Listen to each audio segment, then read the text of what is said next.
Well, anyway, we should probably Oh, that's right. do an intro. We still don't have a script. Check back in June. Oh, God, hopefully it's sooner than that. But honestly, you're probably right. Now, granted, I don't hate the idea of just, some chit-chat before we actually introduce ourselves, because that's fine and normal. That's, fine and True. dandy, sweet like candy. I Who cut it cares? out of the YouTube video anyway. Yeah, that's fair. Sorry for crunching in my mic. I didn't mean to. Yeah, I was like, I didn't even really actually want to get that ice in my mouth, but it happened, and so then there was no option left. yeah, no option left but to chew, as is your prerogative. Gods. But The- hi, the welcome sounds to of the crunching. Crafting Critters. Yes, good morning. Hi, I'm Josh. Hi, I'm Kara. And this is a channel where we talk about Critical Role, mostly Campaign 4, but in reality, all of Critical Role. Yes, whenever you get more caught up on any of the backlog that you still have to do at some point. Someday. Someday. You've started Campaign 1. Yeah. Yeah. And I've actually convinced other friends to start Campaign 1 now. Yes! Delightfully so. We're so excited. I've been around the block for a while, watching Critical Role since 2016. Oh, gods. I've been watching for about a decade. Yeah. Well, that's horrifying. I'm not going to process that information. But while we discuss, we craft. Yes, hence, And this. all these things. Yes. I am working on the same headband as I have been for the last, I think, 2 videos now. Just because anytime that I actually have a moment to work on this, I just keep not getting around to it because there's always something else that I need to be doing instead More of this. urgently. Yeah. Yeah. And I am always multitasking because the thought of doing less than 3 things at a time is... It's horrifying. Oh, absolutely. That is the perfect word for it. Because It's almost like I've been friends with him for a really long time. you keep bringing Because I that... also said it precisely the way he says it. It was horrifying. It's not how I say that word. That's how Josh says that word. Horrifying. Yes. Yes. Yeah, that's... Damn it. I'm becoming predictable. Well, I suppose becoming predictable isn't necessarily the problem, as I just am predictable. And you know my patterns. Yes. Oh, let me slip that. Yes, but no. So I keep not having as much time to work on this as I would like, so I'm making slow progress. But I am in the final third, I think. I think I'm 60% of the way done-ish. Something like that. Anywho, what are you working on? I'm working on one of the granny squares for my temperature blanket. Oh, hell yeah. Yes. So this inside color is the low temperature color. And this blue that I'm working with right now is the highest temperature from the week. And then the inside's this like sparkly silver because it rained. Not this week, but the week that I'm working on. I'm a few weeks behind. I mean, there are worse things. Yes. We are also a few weeks behind on Critical Role. What? Well, we are currently, as of taping, 1 week behind. Though the next episode comes out tomorrow. So part of the reason we're recording on Wednesday, when usually we aim for the weekends, is because we're trying desperately not to fall 2 weeks behind. Yes. And there was a lot going on the last few weeks. Time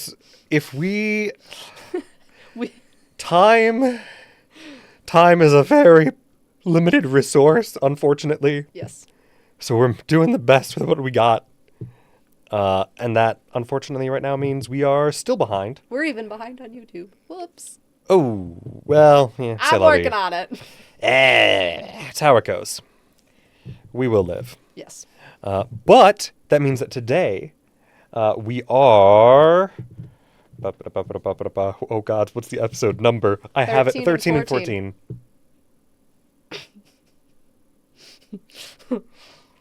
And 15's out, and 16 is coming out tomorrow. Yes, but neither of us have seen 15. Right. So it's not even that we have future knowledge to call on today. We just don't have that We today. don't even spoil it for ourselves, guys. No. Something that we usually mention somewhere near the top is we don't talk to each other about these episodes at all in our private lives as friends, specifically so that all of the stuff we talk about with you guys here is fresh and our genuine reactions of freaking out as fans together. As much as possible. Yeah. Yeah. Also, this is probably implied from how we've talked about this, but we do give spoilers for all of it. Yeah, so if you're even more behind than we are on the current campaign, what are you doing here? Unless you don't care about spoilers, in which case, coolio. But also the other older campaigns 1, 2, and 3. They do get talked about. They do get mentioned. I mean, they will get more mentioned once I'm more caught up on them later. Yes. It's going to be great. We try. Guys, you know what? Yeah. I have a lot of car rides and trips without internet that are going to be coming up over this summer. So You'll make some progress then. At least then, if not before. Yeah. I believe you. Good. Something tells me you don't believe yourself there. You know what? Ask me again when it's not winter. Okay. You know? Yeah. Anywho. The sad Today. comes for us all. What? The sad comes for us all. Oh God, the big sad. Yeah. I mean, what's the I'm blanking. I don't even know what you're talking about. Because I'm not even talking about anything. I haven't even started to speak a word, a phrase. My brain just went, I can't help you, man. the path is gone. Yeah. What's the... No, yes. Wow. I'm so sorry. You know the hippity-hoppity blank thing is my property joke? With like a frog, that weird meme? Sure. No? Okay. I'm sure I've seen it, but it's just I'm not. sure you have. My brain, for some reason, always takes that same thing and turns it into everything else. So instead of a joke about like, well, is it depression or is it seasonal depression? Is it seasonal depression or is it depression? I used to have a better rhyme for this. But for some reason, the only one that's coming to mind is the hippity hoppity, like start. But then instead of hoppity, it's hippity hoppeasonal. This depression is not seasonal. Good. Yeah, I swear. For that one. Don't be. It's not. That's not worth. Don't be. That's just where my brain is stuck right now. Joy. Anywho, shall we talk about the episodes today? Sure. What we're here for, technically. So they tell us. Who they? I wonder who they are. Wouldn't it be so nice if we actually had they? We were just the talent. Yes. If I there say was that even as if I could give up any amount of control on any of our current projects. Hey, you said it. You said it, not I am me. self-aware enough, guys. Don't worry. I will happily acknowledge it once you bring it up. But I'm not going to be the one to bring it up. Because I know better. I value my head remaining on my torso. Yes. Yeah. Yeah. So, shall we talk about Critical Role Campaign 4, Episode 13, Seeking Sanctuary? Yep. We'll try. Would you like to start? I suppose... I suppose I'll try. Great. As I drop my knitting. Jeez. Oh, yes. That's right. I watched this episode like 2 weeks ago. Because I was almost caught up. And I went, I can watch this episode since we're finally caught up. We can go forward. Sorry. And my brain is not fresh on this one as much so as it is the next one, or especially the second half of the next one. It's been an odd first chunk of the year. Yeah. Hoi. That's right. Episode 13 opened with the cold open in year 57 at a harvest festival with Belair. Yes. That's right. Yes. Essentially when Belair kind of became Belair. Yes. Well, I think it was not at the Harvest Festival that he became himself. Or that, yeah, The that Belair process became kind of itself. started. But when it kind of started, yeah. With the, just being worn by a soldier on the side of the Falconers Rebellion. Mm-hmm. And just thinking of it to himself as just another war. Yeah. Tired, but doesn't really know how to acknowledge your experience or like express that in any way, which I enjoyed that little like, I'm tired, but I don't know I'm tired. And I loved the immediate quick cut that he and Brennan did of like, okay, as soon as you're off the face, Right. Yeah. Which, yes, that immediately led to the play Yes. that I loved. The play was so cute. I loved him watching the play, and just the little I moment have of, some- but yeah. this isn't true. This is. That was so- I don't understand. Yeah. I think I literally had written down. So the play was a legendary story of how the trickster goddess was felled by a honorable hero that she fell in Yes. love with after she gave him There that note 3 is. challenges where she essentially tried to trick him into giving up his honor, and he didn't. Yes. For various reasons. He succeeded in those challenges. And then she kissed him and became mortal, and then she died immediately, and then he died, and now they're constellations up in the stars together or whatever. Yeah. Classic poetic, like, Yes. okay, great little legend, which I will say, I do, just that little snippet, I'm like, I like that no one actually knows, Yeah. because it makes sense that, the trickster goddess, no one would actually know what happened to her. Right. If of any of them to be technically unknown fate, of course it'd be the trickster goddess. Yeah. But I love that it was a play Yeah. that he witnessed of it, and that it was, we're going to make up something that sounds nice because... But at one point, through that process, Belair said, stages are for truth. And then later, when the play is done, he says, but that's all a lie. Yep. That's not what happened. And he has this really cute little interaction with Eunice, an audience member, talking about how, it was such a nice story and how honor and love can be something that can heal the world. And he said at some point, too, the audience is important as well. Yeah. Which, I think there was again, a contemplation on his part that maybe the audience is important. Because... No, I think he says it directly to her. Because she's like, she was talking to him about, he was like, I think it's time for changes in my life, and thank you for helping me see that, this conversation I'm having with you and talking about the show. Yeah. And she was like, oh, well, they're the ones that have done all the work. And he's like, audiences are important, too. Yeah. Yeah, that's right. That's right. Which we've talked about this before, but I bring it up every time because why not? The love letter of Belair and Hal and Wick to theater. Yes. And specifically stagecraft is just, it's beautiful. I love it. as theater people ourselves, Yes. It is lovely to see.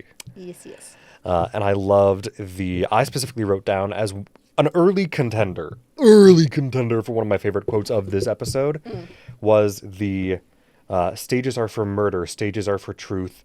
It's the only truth. All men, all mortals lie. And then the little bit later of why is a lie so much better than the truth? Yeah. Because it's a more fun, it's more interesting story than what I think we had learned a little bit of the play from him, or that we knew because of his reveal to the others that he is the mask. Yeah. That he was made for the play That killed the trickster goddess. Yes. But I think the way in which it was said here that he was part of the play that wrote the trickster goddess out of reality. Yeah. That phrasing. Yeah. Is the one I'm like, okay, wait, I gotta save that. Every time we get little details about how exactly this play went down.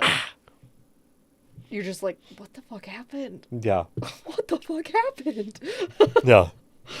Because what do you mean you wrote her out of reality? Yeah. And of course, a play to do so is perfect. Yes. But no, I love just the slow trickle of any more information from that we're getting, as well as the little bit of backstory, the growth of backstory Yes. from Belair. Mm-hmm. Yeah. Yeah. Delightful. Him Well, and finally deciding essentially- just like, I'm just going to go find myself. Yeah, well, and he essentially just, like, tells the person who's wearing him, who he's been calling his master, Klepstro, or whatever his name is. Oh, I didn't even write It the didn't guy's really name matter, down. or cast up or whatever. It didn't really matter for the story, but Yeah. the man who was wearing him, he essentially said, I'm sorry, and I'll keep fighting your cause, Uh-huh. but you can't come forward anymore. You can't take me off. And we're not quite sure how that's permanently happened, but Except that he, I guess, figured out how to assert his will over right. the will of the body he's wearing. Yeah. And enough. he had tricked the other soldiers in their unit into thinking that the master had taken the mask off by using, what was it? Mask of Many Faces. Yeah, which is So he's walking around, instead of looking like a mask, he's walking around looking like the person who was wearing him. Yeah. And then he goes and kills all of the soldiers in his master's unit so that he can escape and start living his life, but with the, honor of, because he's essentially sacrificed to the person who's wearing him, he'll still fight the cause. Yeah. Which I loved that choice and the Yes. description, but also the duality of man, you know? Because I also wrote down the entirety of this quote because it was just too good to not. Between the full spectrum of kindness to, well, gotta kill some people. Yep. With the, I'm going to be kind, I'm going to be clever, I'm going to be myself, whoever that is. But first, I think I'm going to have to kill all these people in their sleep. Yep. And then he does. Uh-huh. Great. Love that for you, bud. Because it is mildly horrifying. Yeah. In the, oh, that's so sweet of, oh. Oh. Yeah, but it makes sense. In the, yeah, that's very practical of you. Yep. But no, I just loved seeing him figure out, all right, I guess I'm just going to go figure out who I am. Yeah. It was so cute. It was really cute. So cute. I think that's the end of the cold open. Where we move back to the Seeker's Table, back in Riesengürtel. Yes. I love all the names. I could not keep track of all of them. I tried. I didn't. Well, Even me, Mistress Note Taker, did not track all of them. Here's the thing. When he first said Castle Klippenblick, I initially heard Flippin' Pig. Castle Flippin' Pig. Yeah. And I went, that can't be right. No, subtitles. Let me please reveal to me Klippenblick? Oh, no, that does sound right. Okay. All right. I did not write down the name of the keep that they were staying in because... It was just like Schaffenkeep or something like that. Yeah, it was Schaffenkeep. Yeah, something like that. Because I just went, it's a keep inside the castle. That's all we really need love to know. all of these names and the pronunciation because And I it's like- so fun. And I love how much they all love them because Yes! they kept making comments about it as well. Yes! And every time Abria's like, yes, every new word is my favorite word ever. Yes. Like, yeah, that's a vibe, girl. I What feel is that. she? I don't remember where it was in the episode.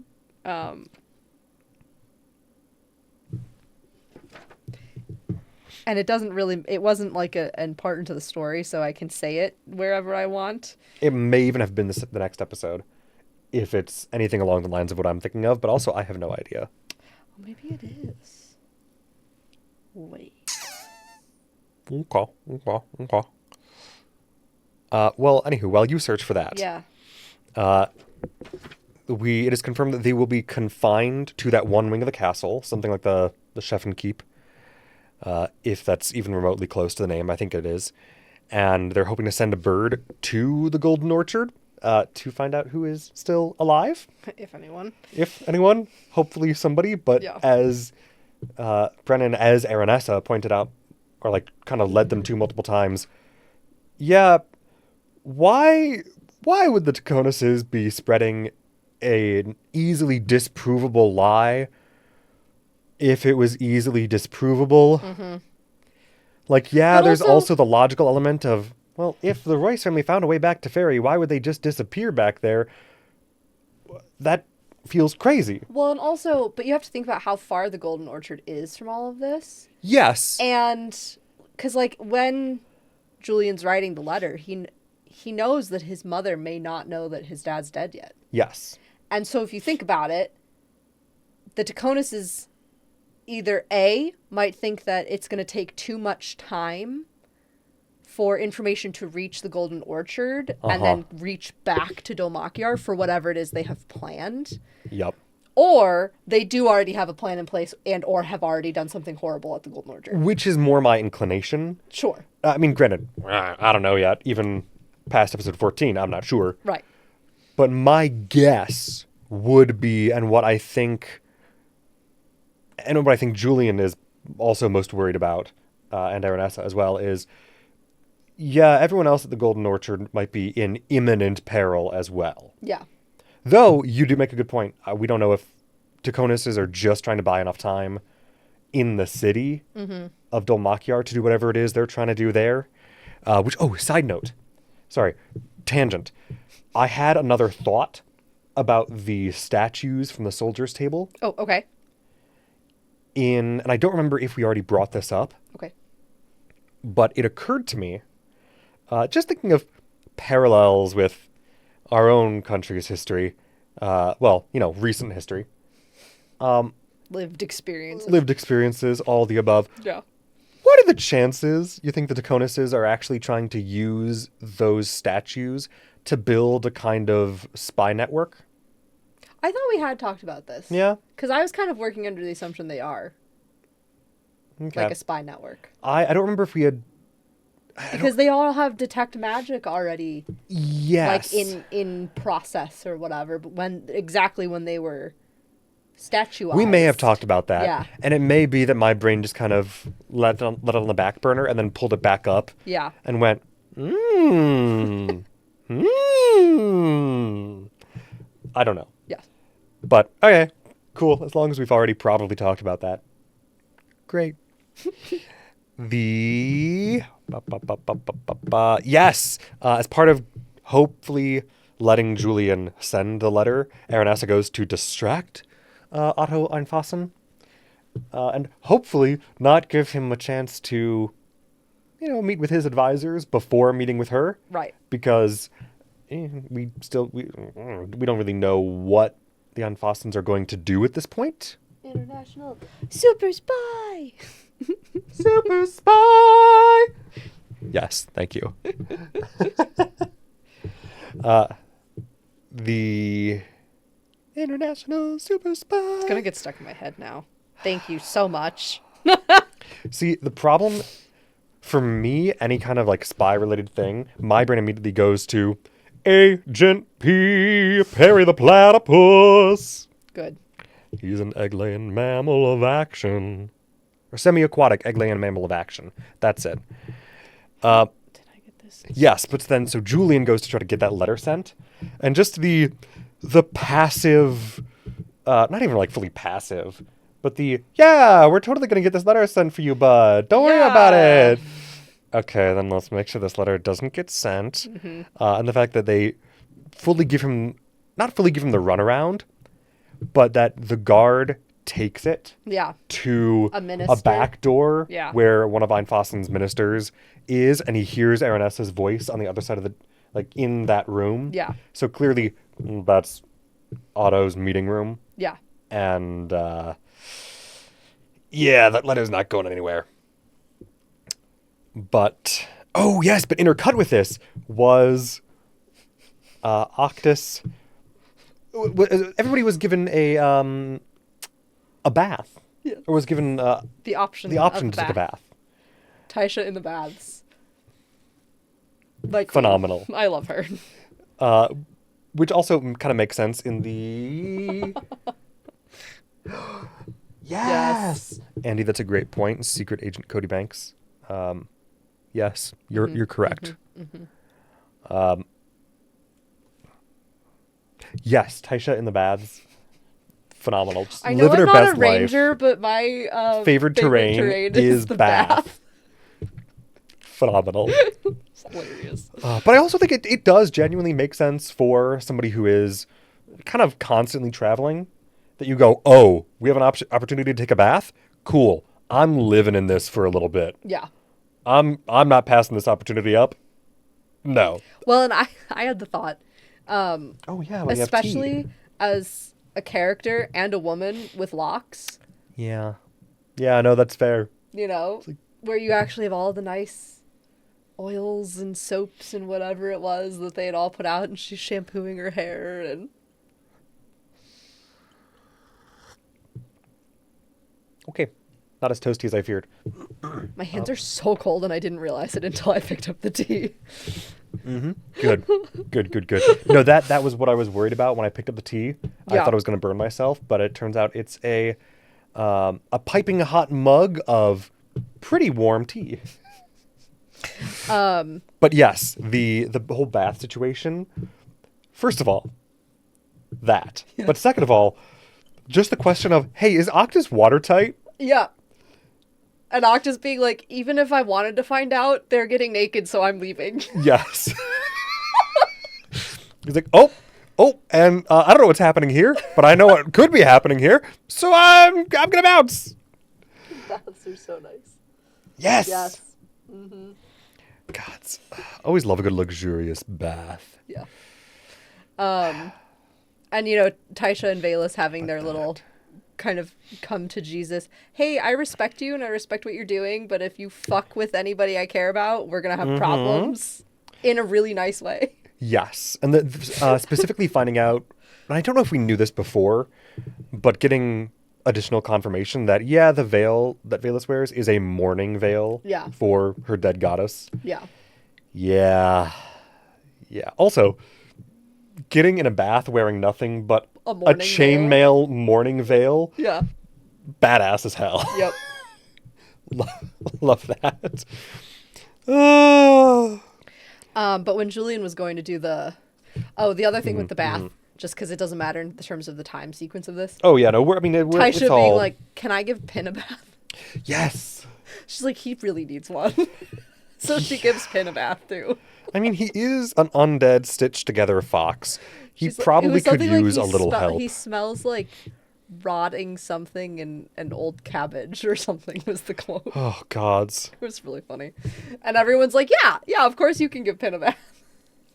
And I think even because Alex was like, "Oh yeah, well I'm not taking control of him right now, so he's just kind of compliant." Yeah. Jeez. Which I love later in the episode. I know I'm skipping ahead a little bit, but I love later in the episode when he does take control of Pin again and is immediately just like, oh, and looking away. Yep. Bashful. Nope. Naked people, I'm not looking. I'm not looking, I swear. And it's, oh, okay, Octus is in there now. Yep. That makes sense. It feels right. Yeah. But yes, Julian with the letter. And I think I know where you're going, but... The old man. Oh, yes. The luck roll that was low enough that there was somebody in the Erie when Julian went to send the letter. Uh-huh. The second letter, not the one that was confiscated, but the other one. No, he made... And the fact that... He went to go send a new one, like, direct from the aviary Right. of the castle himself, going, well, they're not going to send my letter. Well, and he knows the I'll back just- ways. And this was an interesting little lore drop, which is that Yes. Julian has spent a lot of time in this castle, coming back and forth between the Golden Orchard and Dalmakyar and this city itself, because it's also one of the major trade hubs.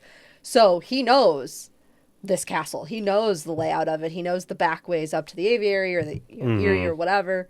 He knows where the keep that they're staying in is. He knows where the horses are kept. You know, he's aware of all of this already. Right. Because he spent his whole life, A, in castles and keeps like this, and B, at this one specifically. Right. Which I do love as as a logical lore decision, but also as something that was left up semi to the dice. Yeah. As a, yeah, what are the chances? Yeah, okay, it makes sense that you would have. So the dice agree. Yeah, Yeah. you would have, being the eldest son of a vassal house to the House of Royce, who visits their ally here Right. at Castle Klippenblick on occasion. Yeah. That makes sense. But yeah, so he was supposed to he needed to get a 12 or above for good luck on the luck roll, and he got a 7. So when he gets to the aviary, Yes. there's an old man who is the bird keeper, essentially. Which, Honestly, you know, I just get vibes of What? the bird lady, what a cute old man. you know, with his little his harness that is tree trunks for birds to land on coming out of the It was so cute. So, but the thing with the old Birdman. So Yes. Julian gets the letter theoretically sent out. As far as we know, Well- the old man doesn't know that he's not supposed to be sending anything of Julian's out. So, Right, but he said he was going to send the letter in the morning. right. Was the thing. So like, Because there's still It time. was almost nighttime, and he was like, "It's safer for the birds if they just go in the morning." Right. So in theory, the letter will be sent in the morning, but we still don't know And if we it's won't know, no probably for quite some time, if at all, if ever. because how the bird's gonna go back to that castle most likely. With Yeah, the probably. Answer. I suppose the only way we would know is if we ever get some kind of response to the party from any other person living at the Golden Orchard, Right, but or some reference to, hey, we got your letter. wouldn't the right? No, Once they get there, you mean? Yeah, once they get there, if Yeah. the people at the Golden Orchard are still there, and or if they find them later and go, oh yeah, we got your letter, or you sent us a letter? Right. We never got your warning. Yeah. I feel like those are kind of the two most likely versions of any confirmation we'll ever get. Yeah. But what I thought was interesting, and it was very implied, it was very subtle, I think, is I think that the old man caught a glimpse of Julian's shadow curse that we Yeah. don't know anything about, and thought it was a dead person named Freya that he cared about. Uh-huh. Because the way he said her name was like heartbreak and hope all in one.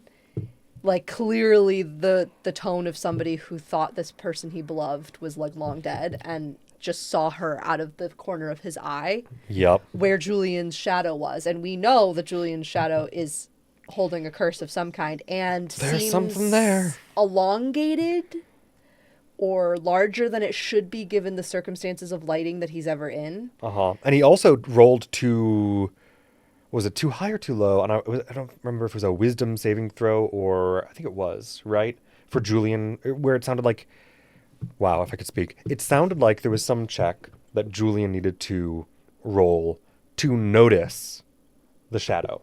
Right. And he does not. He doesn't. Other people have noticed it, but he doesn't notice Yes. it. And I don't remember if it was a wisdom saving throw that he had to make to not notice, or if it was a perception check. But I feel like it was and I didn't write it down, unfortunately, because why would I have? I did write down that some shadow behind him appears that the bird keeper thinks is Freya. Right. But just for a second. Just for a second. It's... Because he It very just makes me he- want to know. I know, because even the bird keeper very quickly recovers and just, okay, that was Yeah. weird. Which I need to know. But I am of the same opinion that it is, I think, the same thing as we first got hint of Yeah. back in Dolmakyar in the overture that we've heard very little about since. I know. Well, I And- think currently, I don't remember if Valus knows it. I know Bolair knows that there's something going on with his shadow. I'm not Yes. sure who else. I think the only other person I thought knew was Valus, and I don't remember if she actually does or not. No. Yeah. So if Bolair is the only one that knows, he hasn't seen him since they all parted ways. No. So And Bolair's got other things to worry about Oh, than yeah. Sir Divinos and whether or not he's got a shadow curse. no. What does he care about Divinos? Right. Yes. No. So, I feel like Ashley has made some comment on it, but I don't know if Valus knows. yeah, I can't remember. Yeah. Anywho. Essentially, Oh, yes, but there's... then... Go ahead. Oh, sorry. You just go. It's fine. Well, we get a little It's bit of background on Octus and Thiazi. fine. Okay, that was what I was going to move to, Yeah. but I didn't know if you were staying in this moment or moving to the No, next. yeah. Cool. Sorry. So we essentially just get some background that Octus was essentially completely ignored by his family his whole life. Yes. He had a tutor, but because he didn't have magic, he was completely, he wasn't born into magic the way all of his Right. siblings and family were. Because he's a wizard from a family of sorcerers. Right. So he had to learn what they all just have. Right. He was Which- like not talked to, like legitimate, like complete isolation from everybody in his family. Treated like, oh, he was born a failure Right. member of the family, And which is rough. He and Thiazi meet. It's somewhat vague how that precisely happened, but Thiazi brings him a basic spell book Yes. and tells him to read it and figure out if he can actually do it. And so it's because of Thiazi that Octus was ever given a chance to even attempt to learn magic. Mm-hmm. And Thiazi was like one of the only people that ever looked at him like he wasn't automatically a failure. Yeah. And he knows Thimble better is also something we got dropped. That he knew Thiazi, but he was friends with Thimble. Yes. Which is kind of news to us. Which is kind of news. Not fully news, but kind of news. Yeah. We're starting to get this theme of Thimble being the go-between between Thiazi and other people who are connected to him. But we, immediately at the offset of this whole thing, thought they were closer to him than they were. Yes. So Octus being one of them, Bolair being the other, which now we know it was a negative situation with Bolair. And it was a positive situation for Octus. Yeah. But they still dealt with Thimble more than they dealt with Thiazi. Yes. Which is an interesting dynamic that I'm fascinated to see how that comes up. And if it comes up with other characters that we thought were like really close with Thiazi, and it turns out no, they did work with Thiazi, but Thimble was the one who they really... Yeah, Because that was gives the main Thimble a go-between. lot more power, It does. hierarchy-wise than Right. we thought. Right, even with the death of Thiazi. Well, especially with the death of Thiazi. Yeah. That's still, okay, she still has all these connections. Right. Granted, she would still have those connections in the first place, but it is... But like the real emotional connection is with her. Yes. Yeah. Yes. Though I will say, the more we learn about Thiazi's involvement with certain people, I wonder how much of him giving Octus that first spellbook was him just being kind to a kid clearly being abused, and how much was, I could plant a seed that may be useful to me later. And I'm sure it could be both. Right. I think Thiazi's always lived in the gray. Yeah. I think that's why he has the Liar's Blade. Yeah. I think it's why he and Hal, for all they loved each other, were not ridiculously close for most of their lives. Yes. Hal has a much more clear set idea of right and wrong and what he's willing to do and what he's not, at least right now that we've seen. Yeah. I think Thiazi has always been like the anti-hero. He's not the hero. He's the anti-hero. He can do good things. He can have a conscience and have empathy. Yeah. But he lives fully in the gray. And he's doing everything for what he believes are the right reasons, and I would probably even agree with most of that. Right. Though I do feel bad for Belair. Yeah. But, it's... Oh, I forget. I think this was from one of Emily Axford's characters in Dimension 20 at some point. Just, you're allowed to be a complicated person. Mm-hmm. Like, yeah. Yeah. That's... All the better for it, truly. Truly. But I expect nothing less. Yes. Is what I mean. And when I say I've been wondering how much is one or the other, I'm in no way assuming that any action is fully one or the other, or must fully be one or the other. Yeah. But just how much of that, how much was each action? I'm curious. Yeah. Because it's fun to see people in the gray like that. Where it's... Just as the starstruck character from Emily. Ah, yes. Okay. Thank you, Andy. That's probably why I don't remember that well, because I haven't actually watched all of A Starstruck Odyssey. I just am aware of it because it's one on my list of Dimension 20 campaigns to get to. So, thank you. But yes, cool. Emily Axford character. Good. God, she's a delight. I can't wait for her to guest on this campaign. She guested briefly in campaign 3, actually, as well, which was delightful. Yeah. Just being chaotic as all hell. Because she is a wonderful, like, chaos, chaos, chaos. Also, stab you in the heart. Here's some quick emotional, oh, okay. Good. Our favorite types. Yes. God, at some point, I need you to watch some Dimension 20 stuff too, because it's all. I mean, they're all so good. You could just. Here's the thing, though, right? Like, you could just make a full-time job of watching Critical Role and Dimension 20.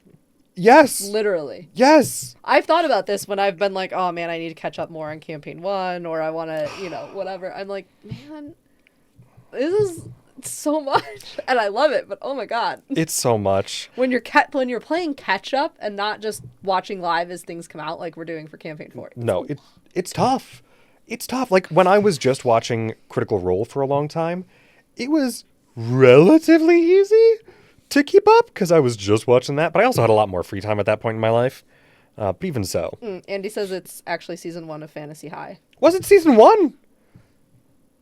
Okay, well then that's why I don't remember it that well, because it's been a long time. Because season 1 of Fantasy High I actually did watch, like, 4 years ago now? Yeah, 4 or 5 years ago. Oh, God, it's been a while. Great stuff. Great stuff.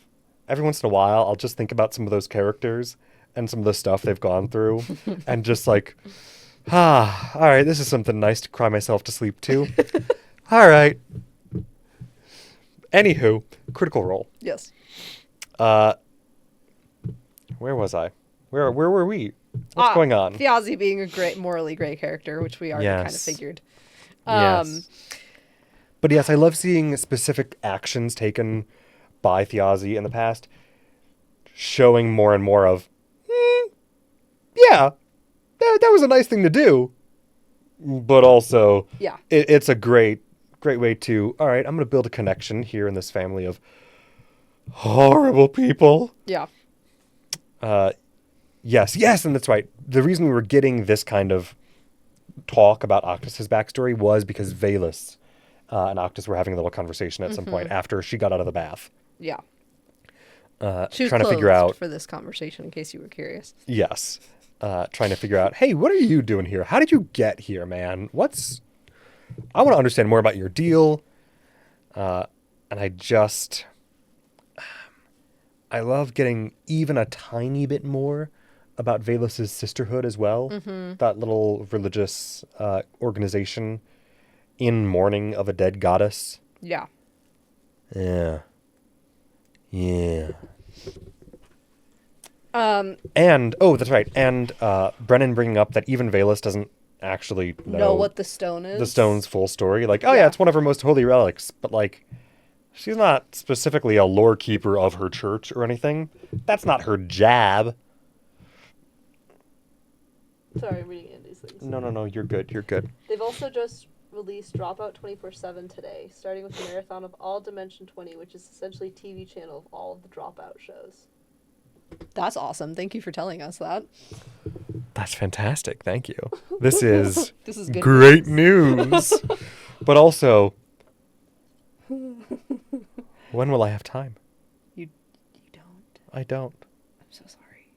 I've got to figure out a day I can just take off work to like just catch up on some nonsense that I enjoy, you know? Yeah. Anywho. Just don't sleep. Yeah, Julie, good plan.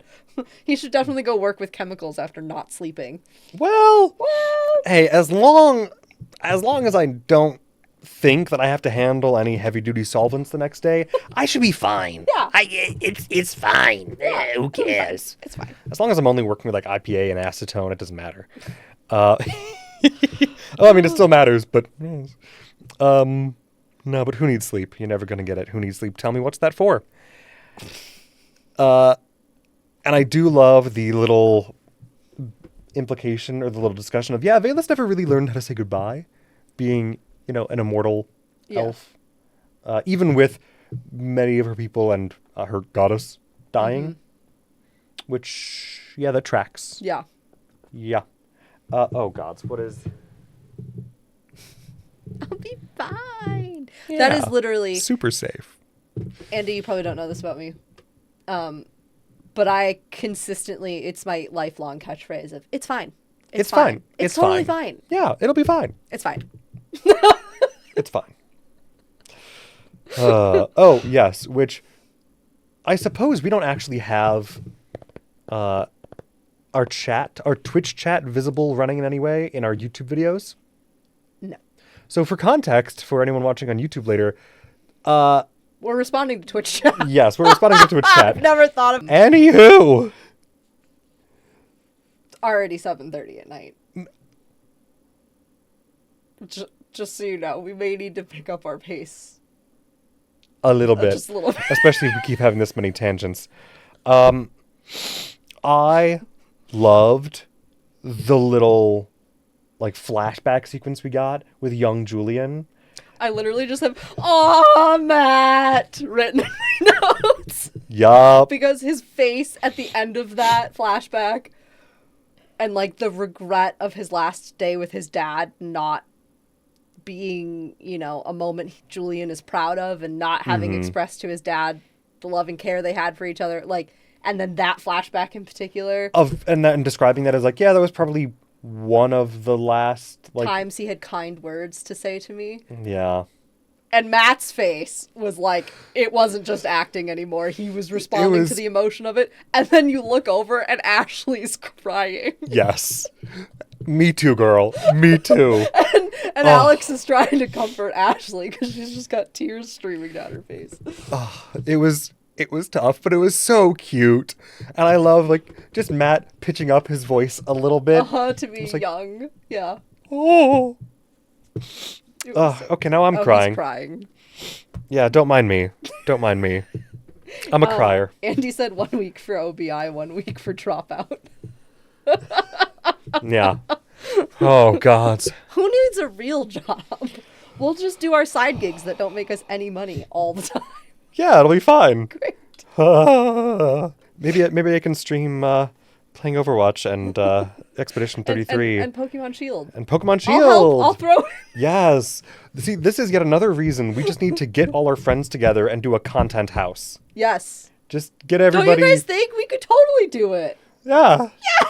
Yeah. Come live here. I've got guest bedrooms. How would this happen? I don't. Hypotheticals aside. This is not the commune my mom thought she was talking about when she said we should buy a commune, but maybe this is the commune we should make anyway. Watch us only get through episode There 13. are worse options. We do need to pick this up a little bit. But it is, here's the thing. Or it's do the we just middle get of the episode 13? No. We got this. But there's so much more. I know there's so much more. Okay. Aaronessa pointing out that Einfossen may lie often, or may not lie often explicitly, but they have no problem with omission is, I think, a great... yes, they're very great fey. little... Yes. Which, they're also very autistic. The Einfossen coding is just fey and autism, and the House Royce is also, fey and autism, but different sides of the spectrum. Yes. Because, granted... explicitly magically, House Royce is the one with the Fae connection, but and I still contest that there will be changelings involved in the Royce. I would not be surprised somehow. I haven't seen evidence of it yet, but I seriously would not be surprised. Yes. That said, in terms of vibes, yes. The Iron Fossen. Just hey man, why would you? Yeah. I can tell you're lying just because you're not telling me everything. Yeah. And I know you're not telling me everything, so now I'm more scared because I don't know what you're not saying. Ugh. Mm-hmm. But I do love that little acknowledgement, as well as the... What? Everybody's totally on board for a content house except my mom, who's going, Oh.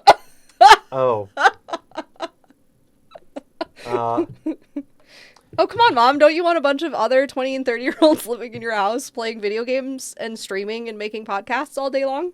We just need to boost the router a little bit and it'll be fine. Ah. Make sure everything's plugged in. Yeah. Yeah. Wait, hey. We'll just make sure everyone has plenty of personal space. It's fine. I'll also play, Julie, we'll both do Pokemon, and then I'll do Disney Dreamlight, too. Oh, yes. Yes, of course. She's going to do The Sims. Oh, yes. And V-Rising, Delightful. obviously. No, of course. And Overwatch. And Of course. We've got plenty of options. No, we do. And of course, Julie and I and a few others are doing an archipelago. Yes. Starting soon. Don't give the ADHD person with a master's degree in business any more ideas. We don't need it. Josh gets pulled into this shit with me all the time. Actually, no, wait. We need to move on. Otherwise, Kara may genuinely manifest this, and I don't know if I have the will to survive it. Oh, no. We simply must move on. I love you all. We must move on. Ah! The bald one. The Yes. bald what? To join the content house. Yeah. Oh, of Yeah, course. yeah. Obviously. Remotely, probably for now. But say lovey. I love the brief little mention we get of Ahriman having planetary rings called Yes. Ilium's blanket, Yes. which I think is the first we've heard of this. It's Saturn. I love it. We love it so much. I love any kind of additional celestial weirdness regarding the actual like planetary bodies in a fantasy world. Oh, I eat that up. As an astronomy fan and astrophysics fan. So pretty much there's just a lot of talking in this episode about, do we escape? Do we not? There Do we trust the is- Einfasen? Do we not? Then essentially Taisha decides she's going to leave because she can. She's the only one that's allowed to just leave, according to Einfasen. Yes. So they all decide they're going to escape. She takes the horses. Which I will say, they do, Otto Einfassen does specifically only ask Taisha what her circles... Right. If the Circle of the Ancients are involved in this and Right. have a side in it at all. If they have any skin in this game in particular, Yeah. and asks it in a very specific, direct way, where it's like, okay, if her answering this question specifically and only this question, which she does answer as a, no, my circle is not explicitly involved in this business between the houses. Great, thank you. That's the only question I have for you. We're done here. Additionally, ominous because, yeah, okay, you're just making sure that there's not going to be additional repercussions if you switch sides Because, like, or do any if fuck the shit druids because... come down on you, it's going to be a different story. Yeah. Because there's a global organization there. Well, and it seems like the House Einfasen and the cities that they run are still very open and involved with druidic circles. Yes. Unlike other cities we have been in recently. Yes. Yeah. Oh, the big thing I wanted to get from here, though, this little chunk, which I wanted to bring up for a number of reasons, was, Octus bringing up the choice of, what did I say?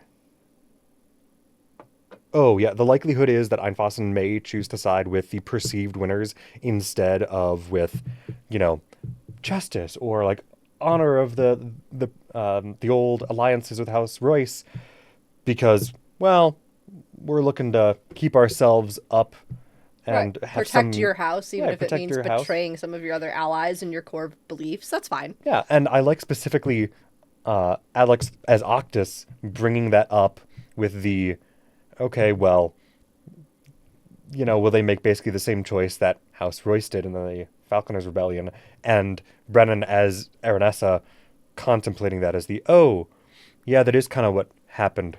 We kind of just closed ranks with the other noble houses instead of actually following And they what I betrayed believed us. to be right, Anyway. and they betrayed us No. anyway. Well, in the little conversation she has with Taisha about how she could have done more good as a commoner. Yes. if she had left her family and stayed with the Aussie. Yes. Which And I Taisha's love. like, you cannot do that. You can't run all the permutations of what could have happened. No. But I do love this conversation coming up specifically because it is very much the idea of, yeah, you're doing whatever you can for short-term perceived material benefit.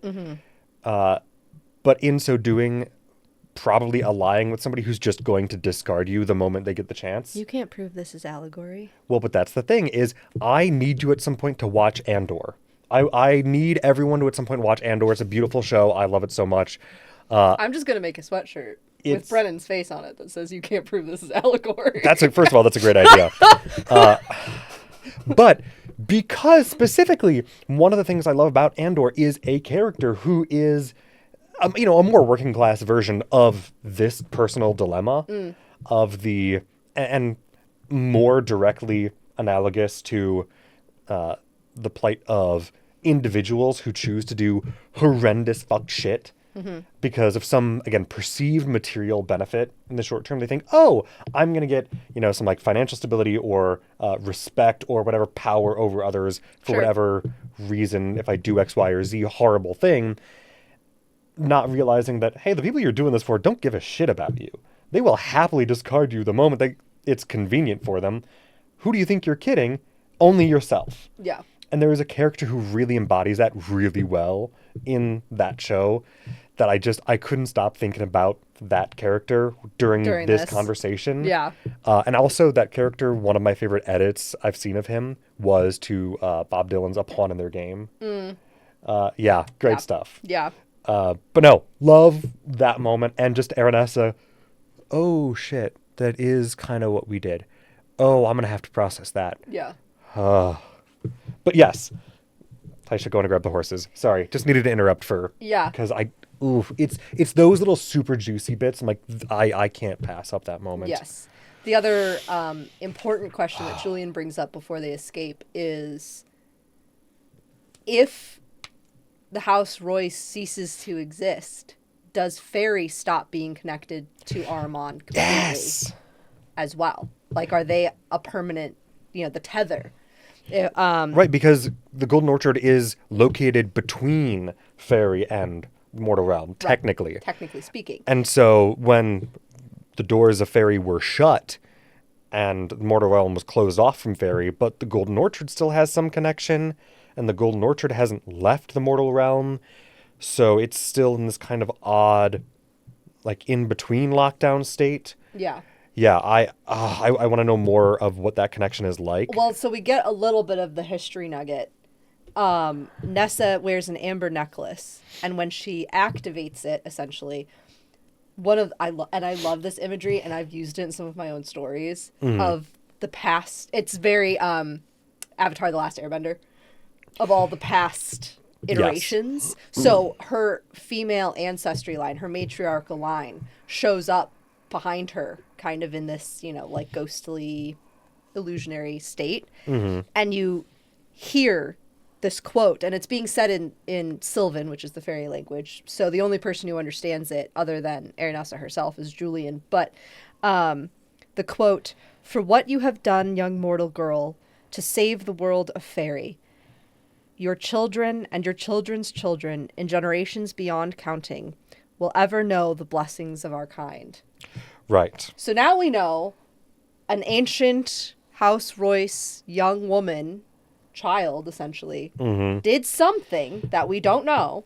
And was the benefactor of a literal fairy tale. Right. And saved the world of fairy from what? We don't know. And through that, the Golden Orchard and the blessings of the magic that House Royce now have were gifted. Yes. To the line. And it comes through the matriarchal line, which I think is very interesting because a lot of the decisions about the Falconer's Rebellion were made by her father. Not by her mother or herself or members of the matriarchal line. Which, again, I do think comes back to her decision to close ranks with her family instead of doing what she personally believed to be right. And, again, her discussion of, I think I could have done more as a commoner. Yeah. Just...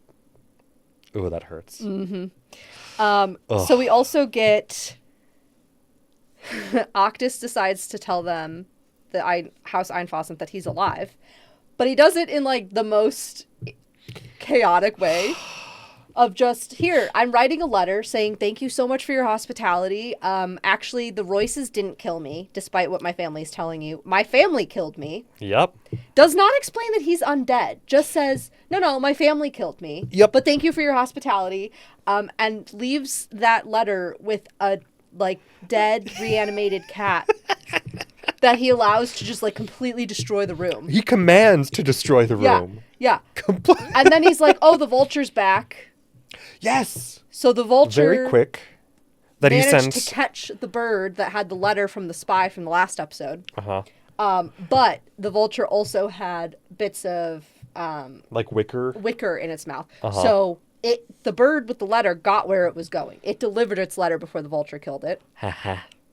And he's like, okay, so pretty much our best option is I can make sure we survive if we all jump out this 9-story window. So let's maybe go do that, because we don't know where this letter was delivered very close by. We don't know who's on the other end of it, but we know it's not good for us. We just need to go. Yep. So as Taisha is leaving, because again, she's the only one that's really allowed to, she's going to go get the horses. And as she's doing that, a very ornate Taconis carriage pulls into the courtyard, and out step 2 identical twins, almost 7 feet tall twin sisters, very, very pale hair, gaunt, whatever, who we come to find out not very long later are the eldest daughters of the House Taconis. They're Octus's oldest sisters and the heirs right now to the Taconis house. Uh-huh. And they're much, much older than him, so they have had a lot more training and a lot more magic and et cetera, et cetera. But they don't seem to recognize Taisha or react to her at all. Other than just, like, one of them visibly acknowledges her presence. At least Glances at her, but not has like seen her. Yeah. So then Taisha goes and unfortunately has to knock out the horse keeper, the stable hand. Gets the horses, gets them around the side of the house, or the castle, and the others all jump out of the window and onto the horses, and then they're like, oh fuck, where do we go? Uh-huh. How do we get out of the city? Do we go out of one of the main gates? Do we try to find a small alleyway, lesser known route that leads out of here, preferably in the direction we were already trying to go, which is east? Or do we go up to the Druidic shrine, monastery that's there? And Taisha, through some dice rolls, ends up coming to the decision that they need to go to the shrine. Yep. And so they go up to the shrine. And I do love the very tense, like, okay, do we know how to get out of this neighborhood even? Right. Okay. Yeah, we're going to figure it out. Oh, Because we just Taisha barely... also would have traveled through the city at other points, so she would have a vague understanding of where they are in the city, at least. Yes. Which also, shout out to Octus for use of Featherfall. Always love a good Featherfall. Yes. Thank the gods it's a level 1 spell, because it's so useful. Yep. You never know when you need to drop out of a window. Yeah.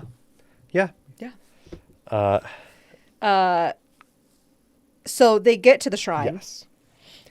Valus notices that the door to the shrine says sanctuary. Yes. Written in giant. Which is interesting. Which I found, yes. Yes. And is manned by the Circle of Stone. Yes. The Druidic Circle of Stone, which is full of dwarves. Yep. Which I also think is great. The dwarves and the giants actually have a similar, lexicon from what I've understood from this. Yeah. And Sylvan and Druidic have a similar lexicon. We got some random, language knowledge in these 2 episodes, which I thought was cool. Well, and I think that's not too dissimilar from a lot of D&D lore. It's just not usually addressed in any way other than yeah. I think some, and I could be misremembering, so don't quote me on this, but I seem to remember that in the D&D 5th edition rule books, it says somewhere that giant uses the dwarvish written language. And there's a few things like that where Sylvan uses the written Elvish or something like that. There's a few of those, but I like it being explored more explicitly, but also just in little lore drops, like, yeah, just little hints here and there. Yeah. And there is some more connection there that I think is worth exploring, but I don't know when and how and where we're going to see more of that. Yeah. But I want to. Yeah. And I like that we're getting any little bits. Yes. But yeah, the Circle of Stones seems to be a more like local chapter. Which makes sense in the Yeah. mountains and Yeah. home of dwarves and giants. Yes, but yeah, Mozor Yes, they Mozor. meet, who immediately notices, hey, Octus, you're a little, this not one's weird. alive. This You're a little one's- not alive. This one's not supposed to be here. And Taisha's like, yeah, but I vouch for him, so it's fine. Yes, though I did find very interesting, and I don't think they ever addressed this specifically again, but I did find very interesting that he specifically said to Octus not to handle the waters of the sanctuary nor eat of its food. Yeah. Yeah, I can speak. And I don't know if is it truly just like a, hey, this is sacred to people like on the path? Or is it a, no, you should not because we don't know what you are and how you will react It could to be these both. things that have been blessed by our order? It could be both. I'm And assuming luckily- it's both, but also, He doesn't need to. no. So he's like, I won't. I don't have to drink or eat things. He also can't. Yeah. That was the other thing with whether or not Octus is waterproof was part of this episode was Taisha casting mending to seal him up. Yeah, that was the end of the last. Was it the end of the it was last the episode? last episode. We talked about Okay. it at the other Okay. mending versus healing versus. No, that's right. Yeah. It was. I was like, why didn't I write it down? I swear I would have written it down if it happened in this episode. I'm just I a did write it down, scatterbrain but it was a right while now. ago. Yeah. Yeah. And so terribly at the sad. very, very end, we find out that there are a few other groups of druid representatives of other druid circles in attendance at this sanctuary right now as travelers. One is Amada Toadstool, a bear folk What a great name. from the Circle of Seasons, which is a very healing oriented circle. And then an unnamed elven druid. Unnamed at we this know his time. name by, the beginning of the next episode, but Yeah. of the Circle of the Hunt, which is apparently a much more global chapter And even circle. Even the Circle of Seasons, I get the sense, is a much larger. Like those are both much larger chapters. Right. And the for Circle of lack the of a better Hunt is term. very much like they go into all the dark places and deal with the stuff that is a threat to the path that like common folk wouldn't know about or see or want to talk about. But yeah, and then that elven druid says there's something here that needs to be killed or something along those lines. I wrote down. Oh, did you here's write the down thing. the exact- I wrote down this specifically because, or in part, I went to like rewrite it word for word because Brennan said something very slightly different at the start of the next episode. At the end of this episode, he said, "You have brought something that needs to die into this camp." And at the start of the next episode, he says, "Oh, you have brought something dead to this place." Which I'm very curious. What's like why the discrepancy in verbiage, or did he just? Do you think it's a discrepancy or do you think it was meant to be like sentence 1 and sentence 2? I don't know. That's the thing because the way he led into it, Yeah. it could be interpreted either way, and I'm not entirely sure which one it's supposed to be. Sure. I don't know. Either one is fun Yeah. because, it's a very dramatic way to end this episode, and then a slightly less confrontational way to start the next one. But still a accusatory. Yeah. But just it's less of a we need to kill him now and more of a hey, he's dead, why did you do this, what's wrong with you? Yeah. The one thing that I had from this episode that was, again, not consequential to the plot at all, but I did want to bring up was Yes. Brennan sneezed, and not half a second later, Matt went, "Stop it." Yes. Which the stop it, sneeze, joke, I adore. I've now watched all of the clips. There are compilations yes. on YouTube of all of the clips of the sneezing stop it's. Cool. I was fully prepared to No, I've watched okay, them all because okay. they're fucking hilarious. Yes. And so the fact that it was anything between Brendan and Matt like that takes both of them kind of out of their very deep, intense, in the momentness is adorable to me. Oh yeah. It was so cute. It's lovely. It's great just And watching Ashley friends was just be so friends. happy that other people are doing it. Yes.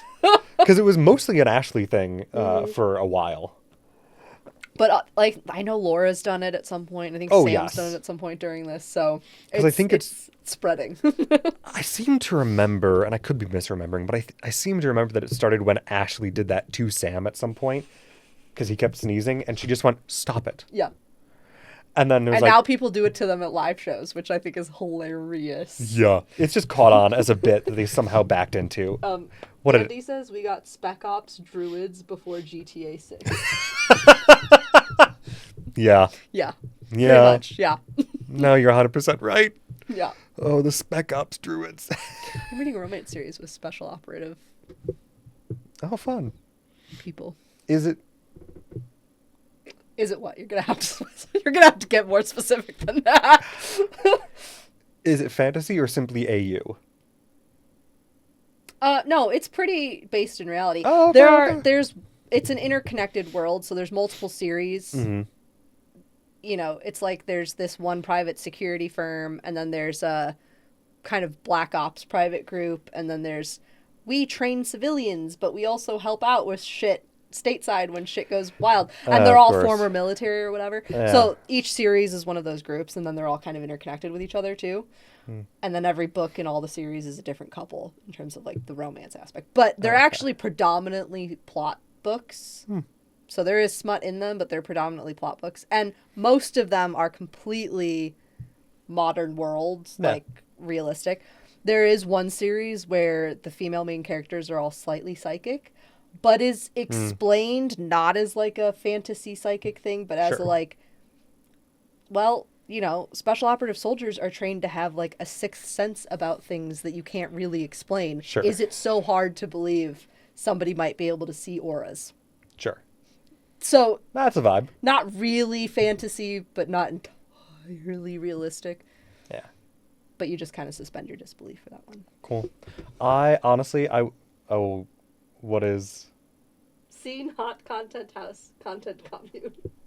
Content commune? Bridgerton. I came in too late. No. No, but Alexia and I are making Josh start watching Bridgerton on Friday with season It's not 1. like I didn't want to watch it. I just haven't gotten around to it. So I ever. haven't started watching season 4 at all because I figured I Yes. would just wait. First of all, I don't like watching the first half and then waiting to watch the second half. That's annoying. The second half is Oh not no, it. that's.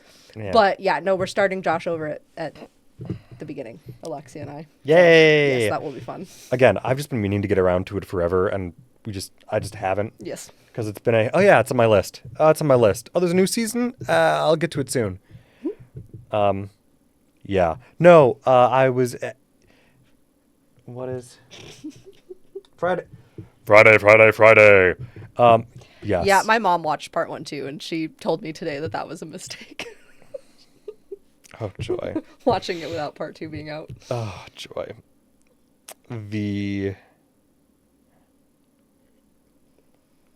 Oh yes, I don't remember if this was part of the. I think it was part of the cool down.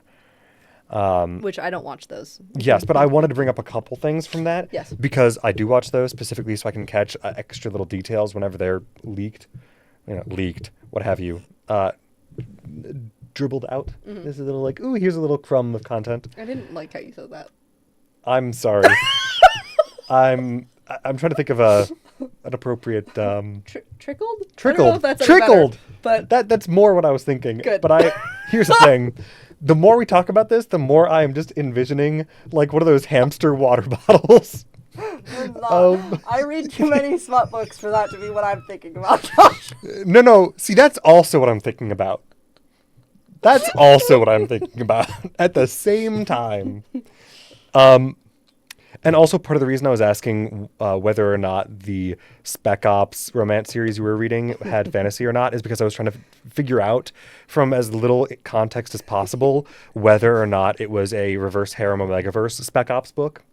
Oh, I've read plenty of those, but no. Yeah, no. I just if this one was that you're currently in. So as soon as you said, the couples here, and I went, oh no, it's not. Okay. But they were mentioning, oh great, more people who want to kill Octus, and one of them made the not hot potato, but hot potato twink comment. Yes. Yes. Yes. And Also, the fact that Taisha checks out Valus when she gets out of the bath is hilarious. oh yeah.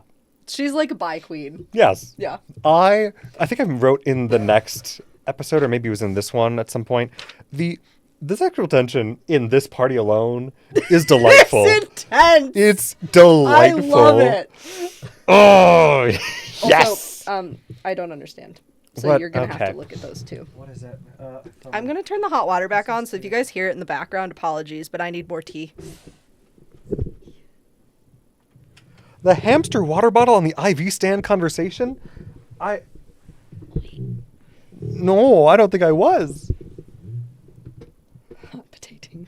Yes, and also hot potato twink. But no, I don't think it was there for the hamster water bottle on the IV stand conversation. You'll have to fill me in on that at some point. I'm very curious now, though. Thank you for bringing that up.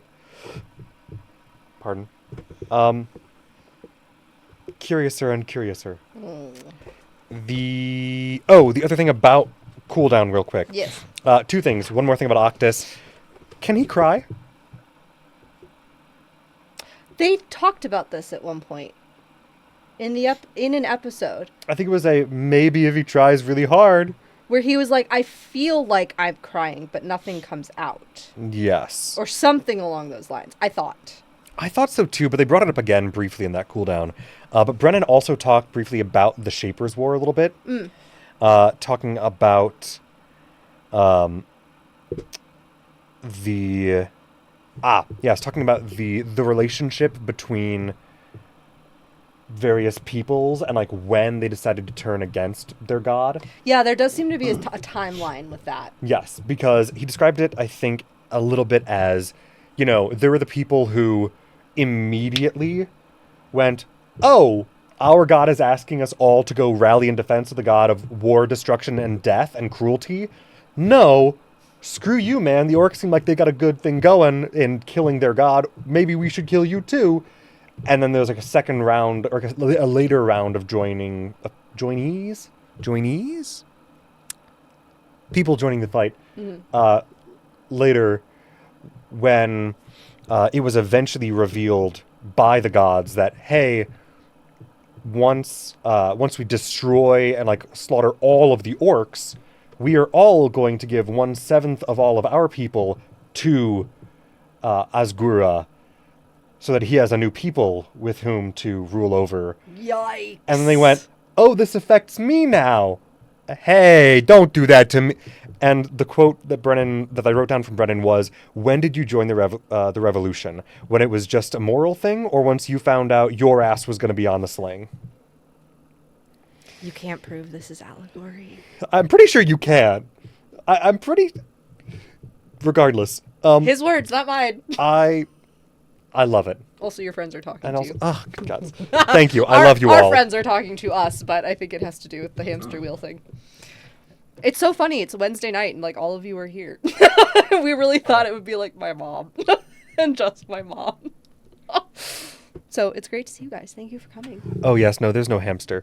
But great question. Also, yeah, Michaela being summoned to devour legs is a reference to the fact that they're currently playing The Forest. Okay. And they immediately turn to cannibalism. Fantastic. Which you can, and honestly, there's no reason not to in that game. Yeah. Because the cannibals will attack you, and it's really easy to just go, hey, all right, now we got all these corpses around from defending from the cannibal attacks. We just chop them up and cook or dry and make jerky out of their legs and arms, so why not? Mm-hmm. Yeah, great stuff. Good. But so it's become a meme in the server very quickly of just, eat leg. Yeah. And just, well, time for leg. I'm so proud of all of you. Yes.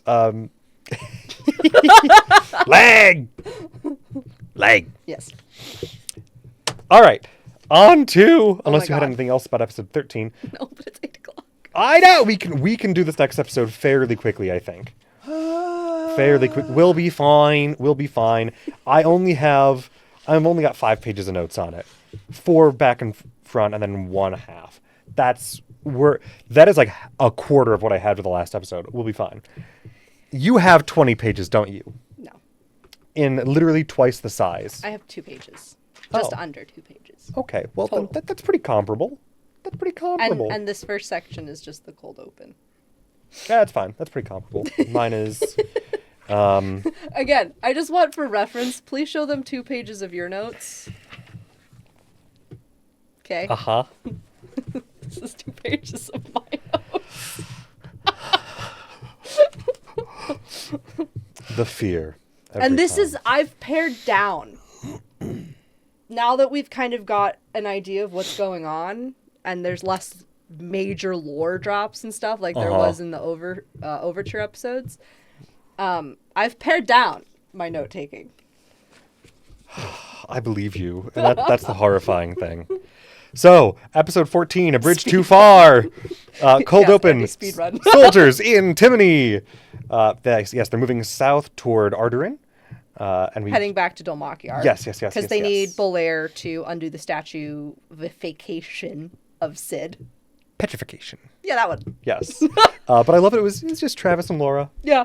Just all right, let's... cute little acting moment between the two of them. Yeah. We also find out that the bracers that we already knew made you really strong also make you not need armor Yes. because they make your skin really hard. Love that. Which I'm wondering if that's bark skin or stone skin. I think she said bark skin. Yeah, Or it Brennan was, did. Brennan described it like bark skin. Okay. But I don't think it was ever stated, so I don't know if it is Actually technically bark one skin? or the other. Yeah. Because it could easily be that, well, for the sake of the boost in armor class, it could be stone skin, but it's just flavored as bark skin.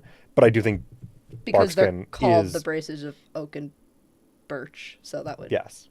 It makes more... Thematically, it would make sense. It makes more explicit sense. Yes. But also, it could be, a boosted or like buffed up version of bark skin that is equivalent to stone skin. Yeah. Because stone skin just has like a slightly higher armor class boost, but like they both do the same thing. So, Yeah. again, it's just semantics at that point. Yeah, so we also, again, just any real acting moments between two characters is just always great, and because Travis and Laura are who they are, it's adorable. They are a married couple and one of the cutest married couples ever, and so even though they don't play a romantic couple, at least as far as we know, in this version of Critical this Role, campaign. in this campaign, there's still so much love and care between the friendship of their characters that just comes through, and it's adorable. Yes. Although I will say, amusingly, Laura is the reason that Travis does romance at all in D&D, because he was at one point super like, no, I'm never going to do it. I'm never going to put romance in my D&D. It's not going to happen. You can't make me. And Laura went, fine, I'll romance your character. It'll happen. And then You they got can't married. stop it. And then their characters got married. And then their characters got married. Hang on, guys. I need to grab my hot water. Oh, I have tea! Oh my god. I keep forgetting. Yes. Also, with Sid being... Sid is rock. He is stone. All that went through my head is rock and stone! Good. Yes, the bracers of oak and birch. Yes. I appreciate the not only strength buff, but also armor class buff. Yes. So Teor is going to be... Well, he doesn't wear much armor, so this will be good for him. Exactly. It'll be great. So the other thing we have is that Thimble's starting to get desperate for distraction now that two of their major goals are essentially accomplished. And with the lion head emblem that Teor wears, he has noticed that her fairy light is starting to dim just a little bit. Not enough that anybody else would notice, but he can notice. The one other note that I had from the cold open is that Brennan's hair is really fluffy. So whatever episode they were recording when they recorded that cold open, his hair is just I noticed, so I decided to write it down. Every once in a while, it really does that. Yeah. And I'm like, what did you do? Like, put your finger in a socket while you were blow drying it, or what? I would think he wouldn't. But yes, with Thimble, I just love that little, why confront your grief when you can keep running from it by just running to the next thing instead, the next thing, and the next thing, and the next thing, and the next thing. You don't need to confront your grief. No, it's horrifying. Okay. So, top of the Seekers section of this episode Yes. is my favorite quote of these 2 episodes. Oh. How scary can he be if everything's so whimsical? Oh. Abria about Brennan and how Brennan describes things. Which she would 100% said purely ironically. Yes. Because they have been through some shit together in D&D. Let me tell you. Yes. Love it. Other things that I had more quotes in this episode, so you'll just bear with me. There was a lot of just like Taisha's deliberation. Taisha's internal monologue during her discussion with the 3 other druids before the rest of the group was brought in of use your orange. Yes. Because they had been talking about how the Einfassen have red and green and nothing in between. They don't have an orange. You're either totally good, everything's great, or okay, you messed up, you die now. And so even though the other druids are pissing her off, she's like, use your orange. You have an orange, use it. I did love that. Let's see, what was the other things? Amida gave her the blessing. To walk always free amongst the family of living things, to know no confusion, charm, or sinister words. To be free of body, mind, and soul. Which was a blessing that was also a check for like if she's charmed or cursed or hexed or something. Yes. Yeah. It seemed like a flavored casting of remove curse or anything, or dispel magic. To, hey, let's just make sure that you're not under some kind of enchantment magic that would make you unwillingly say things in favor of this dead thing that's walking around in our camp. Right. What the hell? Which I did find it interesting that when Taisha, throughout the episode, anytime Taisha or anyone is really talking about, but Taisha specifically talking about what happened to Octus, she's very vague. She's vague, and she plays down her active role in him stepping off the path. Well, I do believe that she doesn't know if she actually had any power in that. But she also does not reference that she said anything to him while she saw him in between worlds. Like, she says, like, oh, we saw each other, and like she said that they did speak, but she didn't say what, and they never actually pushed because they just barely kept rolling well enough to be like, okay, and they're gonna buy this, okay, we're good. Or, like, they're not gonna dig deeper to what could be potentially horrific deep conflict because him choosing to walk off the path is a lot different than Taisha convincing him to walk off the path. Right. And this conversation was just a lot of like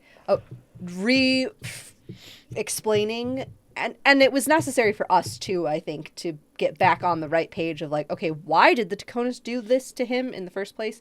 Which was they're trying to destroy the path itself for reasons yet unknown, other than we know it's probably power grab. Right. Which I did forget about Primus specifically saying, like specifically stating his intention to destroy the path. Yes. Like, I completely, not gonna lie, forgot about that. Yeah. I could have checked my notes, but I have a lot of notes from that first several episodes. Yeah. I'm like,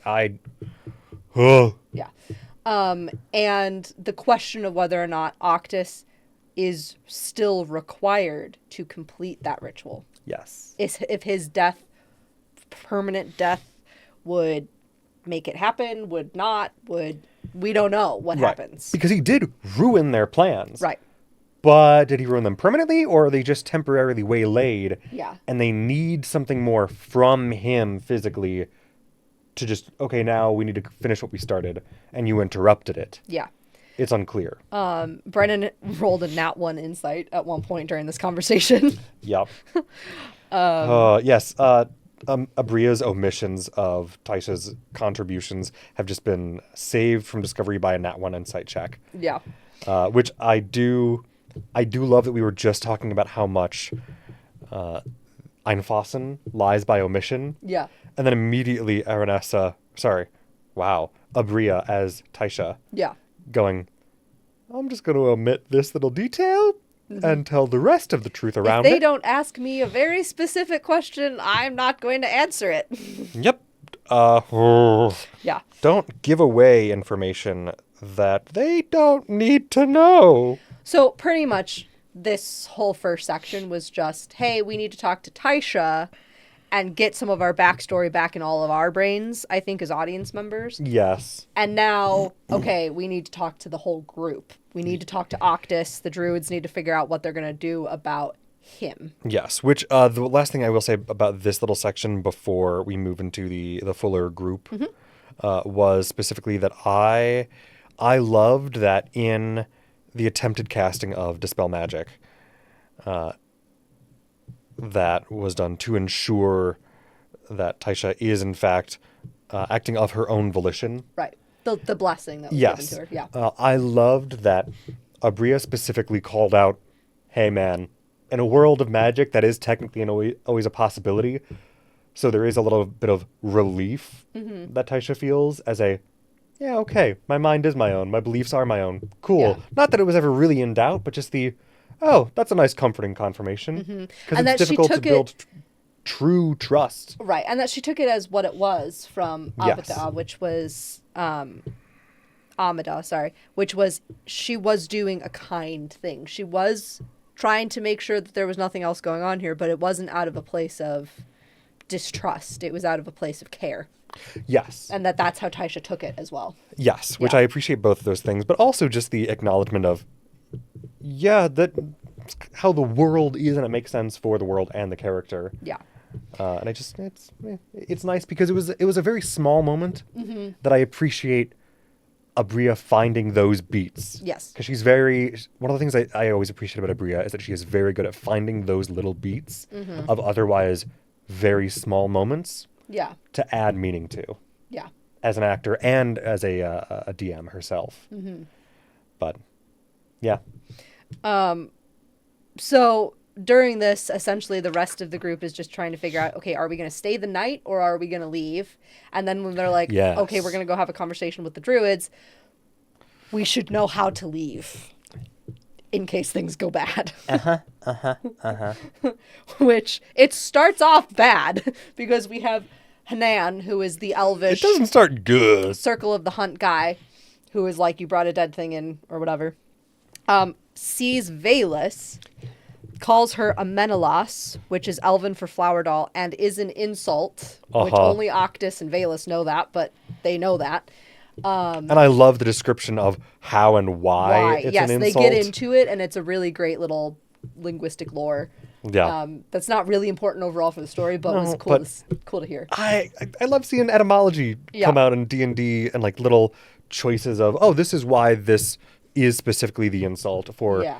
the elves who remain followers of But essentially, that goddess. Druidic elves were persecuted by the followers of Salandril, the goddess of life. And so because Valus is a priestess of that goddess and Hanan is a druidic elf, they're not simpatico with each other. There's some extra layers Yes. to unpack there And- historically. Octus is like, no, this is my friend. She's been kind to me. You don't get to talk to her like this, essentially. And then, this guy's like a warrior druid. And little Octus Taconis is like, no, you don't get to be mean to her. And his eyes start to glow, and Pin's eyes start to glow. And a his nearby- his shadow elongates, and everything his shadow touches gets really, really cold, like the water freezes. Yeah, there's a little stream rivulet that Yeah, froze. yeah. And Alex rolls a freaking nat 20 on intimidation for Yeah. Octus Taconis. Yeah, why not? And so it works. It It calms the situation down. It was somewhat. great. It was amazing. And then he rolls a nat 20 persuasion to get everybody to calm down. He was rolling hot that night. So hot. My and poor Ashley was gods. rolling like shit. And she's like, but Yeah. it's okay because Alex is rolling so hot. Uh-huh. I will roll like shit if it means he keeps rolling like that. And thus balance was achieved. Whatever it takes, She had man. forgotten her new dice too, which she went Yeah. and grabbed. And I'm like, were they the good dice or the bad dice? Who knows? She does have some dice that are infamously difficult to read. Yeah. But no, I did love that little moment. Partly because by that little moment, I do mean Octus's intimidation. Yes. Because seeing Octus specifically step up for somebody who has been kind for him is always, it's nice to see those moments and like when those characters choose to respond to that kind of situation, and how he chose to respond to it Yeah. was very interesting. But also just the fact that he's typically been very, meek, mild, just like, oh yeah, okay, I'm just a little guy over here, okay, and then just no. You're not going to talk to this person who's been kind to me this way. I'm the point of discussion here. Like, we were here to talk about me, aren't we? Right. She's not a part of this No. in that way. You don't need Don't to worry talk about her. Yeah. It was far more direct than he has usually been. Yeah. Yeah. Which I'm interested to see if we get some future tidbits of like why his character growth is going in that direction and how Yes. and whatever. I think it'll be good. Yes. So they're explaining how Thiazi sent Octus and Taisha to go get the Stone of Night Song and how it was stolen from Velus's sisterhood because they're explaining all of the magic ritual. And But they Hannon asks, they don't actually reveal that like they were the ones who stole it. stole it. Right. Right. But Hannon asks, was Mara the Wing there? Yeah, I'm like, And we go, who the hell is that? And there's no other mention the entire episode of who this person is. So I just have Mara the Wing, question mark, in the middle of my notes. Yep. No, I also have that. Just who is Mara the Wing? Question mark. Yeah. We don't know. I'm sure we'll find out, but we don't know right now. Also, we find out from Mozor that the Stone of Night Song is not a stone. Yes. It is carved from the rib of one of Salandril's celestial servants, who was known as a warrior of autumn leaves and broad wings named El Namuri. And it was carved by another one of her celestials, Tezamuriel, who is of the deep forests and bird song. And that is how El Namuri, yeah, became the first angel of death to the elves, because they never needed one before, because they had never died before. Right. That when the first elf died, this celestial just like couldn't let them go alone into death. Which, of course, all I could think of as soon as he said that was Death Cab for Cutie. Yes. You're welcome. But tell me I'm wrong. No, you're not wrong. You're not wrong. I just sat there and I'm like, all right, I'm just going to... See, and I got very Sit much here and Sam cry and for a Dean second and Winchester listen. vibes from the two Celestials. Of like, the first one died out of grief, and then the second one was like, well, I don't want you to be alone, and the other elves are dying too, so I'm going to sacrifice your rib to make sure that you can help guide the rest of our people. And it just gave very, like, self-sacrifice, which is very much Sam and Dean Winchester. Yeah, that is very much their thing. That tracks too. Pretty much, just, we can talk more about it, but pretty much this all sums up with they all agree that Octus is not a threat. They're not going to actively try to kill him.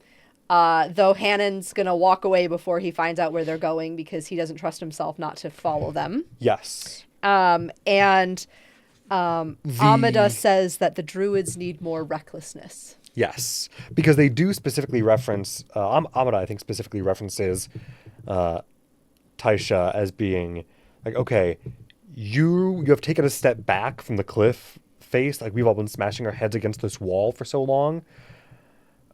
Hey, man, at least we've discovered something new. This feels like progress. It feels almost like hope. Yeah. I guess we'll take it. It feels kind of wrong, but I mean, we've been doing the same thing forever. And maybe we need something new. Yeah. I do love that little bit of acknowledgement, but also specifically the fact that he represents something new. No, I guess I said that a little bit.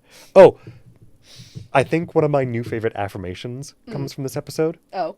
Which is, you are a beautiful gemstone, tumbling at top speed down the mountainside, gorgeous and off balance. Yes. Yes. Mm-hmm, mm-hmm. Mm-hmm. I'll make it into a sticker. Good. Yeah. Good. Yeah. New favorite affirmation. Yeah. Love it. So they end up, because of a series of decent rolls as well, I don't have them marked specifically as to what they were. No, there was a lot of those. It was like, yeah, They weren't they're rolling hot. memorable, This but is great, but they man. were high enough to be good. Yeah. The druids decide they're gonna help supply them with what they need to go on their journey, and they're gonna leave for that journey now. Yeah. And It's just going to be better because on- the longer they sit still, the more likely enemies have a chance to close find around them. Right. And it would put the sanctuary at risk, and nobody wants to do that. No. But they're gonna do so with giant eagles, Yes. because you can never escape Lord of the Rings. No. There must always be a little sprinkle here or Also, there. Julie, if you're still watching, we need to figure out when you watch the third movie. Yeah. We need to do that. Yeah. Ideally soonish. Like maybe in March. Yes, please. Yes. Yes, please. Yes. Anyway. Anywho, yes, I also love Julian actually taking a second to apologize to Taisha for Or being telepathic, did you know? for being generally like distrustful and like his standoffishness. Yeah. And which, like, you know, part of that is definitely he's moving with grief, as many of the characters are. Yeah. But I like, again, Abria acknowledging, you know, Taisha really wants to be shitty in this moment and like rub it in. Nope. All right, I'm gonna take a second to think about it and then decide not to be shitty about it. All right, yeah, we'll. I want them to I get know. together. And We this, all want them to be the enemies to lovers storyline in here. Let's all be honest. This is yet another reason that I have written down at some point in this episode of the guys, the tension between everyone in this party. It's insane. Go. Yeah. I love it. And some of the tension is like, well, you've got Octus, and we have no idea where he lands on anything at all. Yeah, he's just kind of vibing. So is Valus. Yeah. But we also have, like, big sister Aranessa, Yes. who you think Julian's interested in. That was kind of a potential Maybe. implied subtly, not, like, outrightly said. I'm still not necessarily fully on board with that idea, but I wouldn't be like shocked. But I It's also just the- feel like, no, right. I feel like it could even have been something like in his childhood. Yeah. He had a crush, or there was an expectation placed on him that maybe that would happen, and then she married Thiazi, and so then that was no longer a thing, you know, or whatever. Sure. But I'm like, him and Taisha. I want the enemies to lovers story. I want the two of them. And above board, I want Matt and Abria to do a fucking romance line with each other. I think it would be so much fun. Oh, absolutely. Yeah. It'd be delightful. Yeah. And And Aranessa be like in back cheering in the background. Just in 'cause the back her going, best friends are getting together. Woo! Yeah. though I also do think Taisha and Valus would be great. That would also be great. Delightful. I'm also totally fine with Polycule. Here's the With thing. Taisha at the center. Every D&D party is just a polycool waiting to happen. Yes. It is, every D&D party is Schrodinger's polycule. And like Octus. Are they or are they not yet a polycule? Octus is Taisha, Julian, and Valus's kid. Yeah. And like Aranessa's younger brother. Yeah. Like And- that is the entire group's aesthetic. And right I don't there. remember when it was in this episode, but literally Alex made a joke at some point of, I have two geez, mommies." Octus, why do you get two moms? Yeah. Yep. Delightful. It was great. Speaking of two of somebody, the next thing I have written in my notes is literally two Mozors. Oh no! And thus begins And I'm not. the battle. I wrote it extra large. I'm so proud of you. I love that. Yep. Yeah. Yep. Yep. Because there's the Mozor that they're following, and then the Mozor that I think it was it just Valus? Valus notices it first, and then she points it out. Yes, to yeah, but everybody. just Valus to notice initially. Yeah. And then go, hey, who's that? Just, huh? What's? Uh-oh. There's two Mozars on opposite sides of the shrine. Oh no. But you guys aren't going to be able to see it because it's not going to show up on Uh-huh. this. But that's how I write the things that are very exciting to me. Beautiful. In all caps with exclamation points, bigger than all the other text around it. I usually will just put like stars next to things that I think are particularly important. Yeah. Sometimes I forget, and sometimes I use different forms of like dashes. Yeah, me too. Yeah. But It's almost like we went to school in the same places and they taught us how to annotate and take notes in a similar way. The problem is, because of the ADHD, I'm a little inconsistent about what gets what And it's notation. very annoying. Not you. I speak of my own experience with myself. Uh-huh. It's very annoying. No, it is. I want it to be aesthetically perfect, Uh-huh. but it never will be, and I've just had to resign myself to that fact. Yes, unfortunately. Bridge battle! Yes! The next thing was just Taconis attacks! Exclamation point. Ah, shit, it's enmity. Ah, shit. Ah, shit. Okay, before we start, this was the funniest battle I have ever witnessed. Because, and Brennan makes a comment, and I don't have the exact quote, but he makes the comment of, "Thank you, Whitney, for giving me the demons to play with," or something like They're that. so fucking Because goofy. all three of the demon sisters, Tyranny's three sisters, all Enmity, show up cruelty, to and agony. all show up to this battle thinking that they're capturing a disguised Wick and Tyranny, because Yes. remember that happened when they were all in the city center. Yeah, when they were in the pub. Right. And I think it was enmity. It was enmity. Yeah, that Yeah. talked to them as a lux. Right, and became convinced that they were Wick and Tyranny in disguise or whatever. Right. Octus and Valus, and they're not, obviously. But And they we spent had a good deal of this fight still believing that they are. and talking like, we gotta get the disguise down, we gotta break the spell. And everybody in the party's like, what are you even talking talking about? What do you mean? So it starts with Octus trying to convince the soldiers not to shoot at them because he's a scion of House Taconis. And then they're like, which one? And he's like, frauds.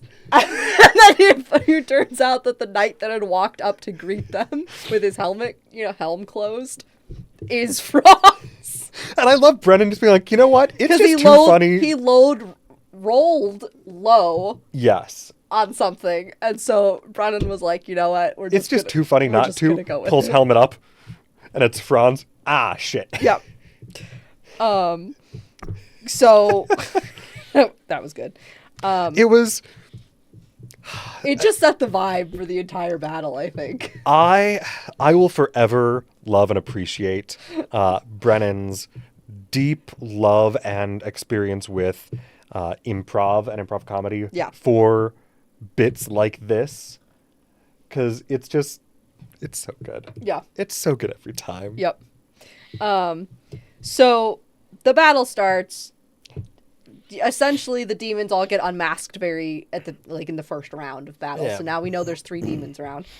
One of them might have made it to round 2. Maybe. And what Taisha does is she sends fog over Yes. all the other Taconis knights that are at the other end of the bridge, so that they're really only battling the 3 demons and Franz instead of like the other 5 or 6 soldiers that are on the other side.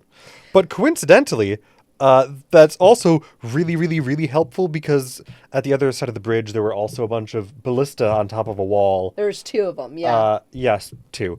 A bunch. Same thing. Counting. Yeah. Who cares? No. Who needs it? Not the chemist. That's going to be the end clip that I put over the end credit. Counting. Who needs it? Not the chemist. Yeah. I should write down, where are we at in our thing? It'll be easier for me to find it if I write down the time code. Good luck. Thank you. What was it? Oh, yes. But so it also blocks the view. The fog cloud also blocks the view of the ballista operators. So when the ballista operators throughout the fight are firing down into the commotion, they're going mostly off of, well, that's where that target was a minute ago, or where it sounds like they might be now. So they're constantly rolling with disadvantage to fire the ballista. Yes. Though the ballista, they get some crazy good shots off multiple times. It's just that they always hit enmity. Yes, which is also But no, we're perfectly getting ahead of thematic ourselves. for her name. Yes, this is true. Perfectly thematic. Because Taisha puts the fog out, Yes. and then she speaks into it. Something about, I don't even remember what it is, but they all call it spooky fog. Oh, I should have written it down. I know, I didn't write it down either. But she rolls a nat 20 on intimidation. So she freaks out all of the soldiers inside of the fog clouds. So, like, all of them essentially flinch and, like, can't do anything because they're all freaked out and they can't see. Oh, yes, because it was the Taconis guard, Franz, maybe, yelling, Told them to come forward. Advance! Yeah, and they just went, like, men, make ready! yeah. Yeah. Like, that's definitely not the same command, but okay. Yeah. There was also cross-table shit-talking. Yes. About how the soldiers always roll really low. God. Which I do love that element of the more West Marches style, is they can just kind of shit talk each other across. And they're shit talking Sam, and then Abria's like, Sam doesn't watch these, so he's not gonna know. No, that is Sam's perpetual bit, and has been since the very beginning. Is I don't watch our content. Yeah. Yeah, you say that every time, and yet, every once in a while, he'll pull out some random elite ball knowledge from like the most. How did you? What? Yeah. You know what it is? His very impressive wife watches it and probably takes notes. Potentially, I don't know if she does, but also it wouldn't shock me just because again, Q is very impressive. Yes. Ooh. So that was good. Brennan decided that instead of doing the new 2024 saving throw thing, they are still going to do the athletics contests. Yes. Because when it comes to Julian and Franz pushing and shoving each other, trying to get each other pushed off of a cliff. Yeah, because it's just fun to make a just roll against each other. Yeah.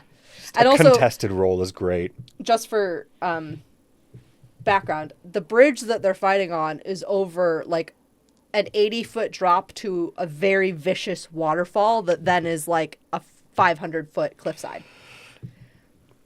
That's what they're fighting over. Yeah, it's fine. It's fine. Everything will be... And that's what Julian is trying to push Franz over the edge of. Right. Gotta get that Taconis, man. Yeah, he's very, very motivated by revenge to kill one of the Taconis sons. Super valid. Since he's adopted Octus, he's not an option. Yeah, not really an option there. But I do love... that's fair. I do love when Enmity tried to cast Dominate Person on Franz. Yeah. And Brennan was like, this is not really good or bad for you, whether or not this succeeds or fails. It's just different. It's just different. Because they technically belong to House Halavar. So they're allied with House Taconis. But, like, they came from one direction and the Taconises come from another. And it's like, we can't even tell if they were actually coordinating with each other. I really don't think they were. I really don't think they were either. But I think it was the Taconises were there guarding the bridge because it was the way to the Golden Eagles, the big giant eagles that can fly people places. Yes. So they were like stationed there. And then I think the three sisters broke into the sanctuary to get to Wick and Tyranny. Yes. And it just ended up meeting on this bridge where they... But like both parties are going after Octus. It's just... one of them doesn't know that it is Octus.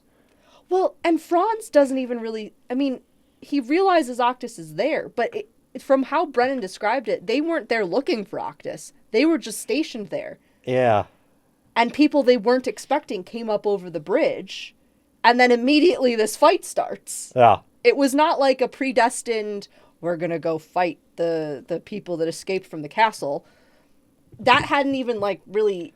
occurred to people yet. No, it was more happenstance. Yeah. But it's just the okay, well, House Taconis wants Octus. Here's some Taconis guards. Okay, we got to make sure that they're not going after us. But oh gods, the demons are here. They're coming after Octus and Valus. They seem confused. But specifically with that moment with Dominate Person and it failing, the fact that Brendan immediately had Franz respond with, "You have come to a world with death, chained spirit." All right. Okay, man. Chill. None of the Taconises have any chill. No. No. And I all love that. Always the most overdramatic person in the room. I love that. It's so good. My favorite part, which I'm sure is everybody who watched this episode's in the world favorite part, is Taisha and Aranessa bullying yes! the demons. Are you going to cry? Oh my god, are you going to cry? Was that a spell?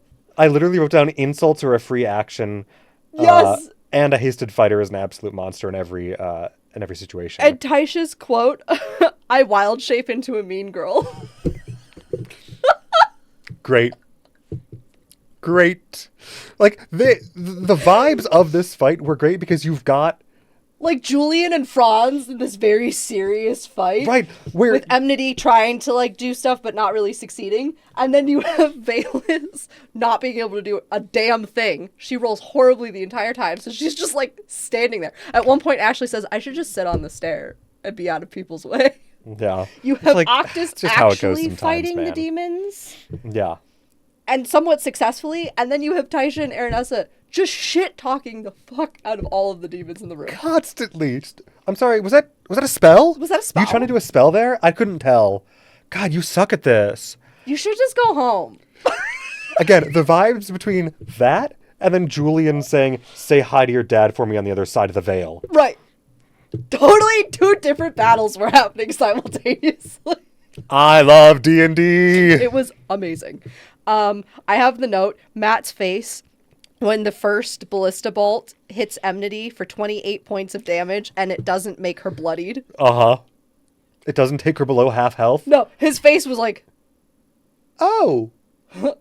oh shit. It was the classic like Ralph from The Simpsons. I'm in danger. Yeah. Yeah, it was bad. And then, let's see, Octus had to chose to do a charisma with Arcana roll, and it ended up with 25. Yes, we got a choice between that or a... Intelligence with persuasion. Yes, thank you. Which I do like the fun little combined rolls. Yes. That's always fun. Which essentially, twist. that was when he saw that his sisters were coming.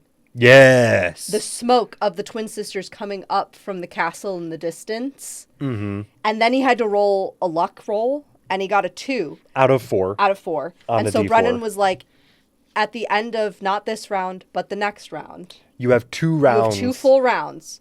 At the end of it, your sisters get here. Yep. And Octus is like, oh, fuck. Like, oh, we are screwed if Yeah. we stay here any longer. We have to go. I also have Alex's quote of, all I am is a crane to you, because he was moving everybody's characters around on the board because he's got the longest arms. And at Yes. one point before this, he was like, oh, crap, I'm out of shot, because he stood up all the way, and Yep. he's super tall. And so then he was like crouching back down. It's like, oh, I gotta get back in the shot. Yeah, it was Where's the really window? funny. Alex had a great time in this episode, I think. He got Yeah. a lot of real meat and potatoes moments, which were great. Yeah. Yeah. I like seeing more of Alex at this table really shine. It's good stuff. Yeah. Because again, he's one of the newer people to the table, and certainly newer for my viewing experience. Yeah.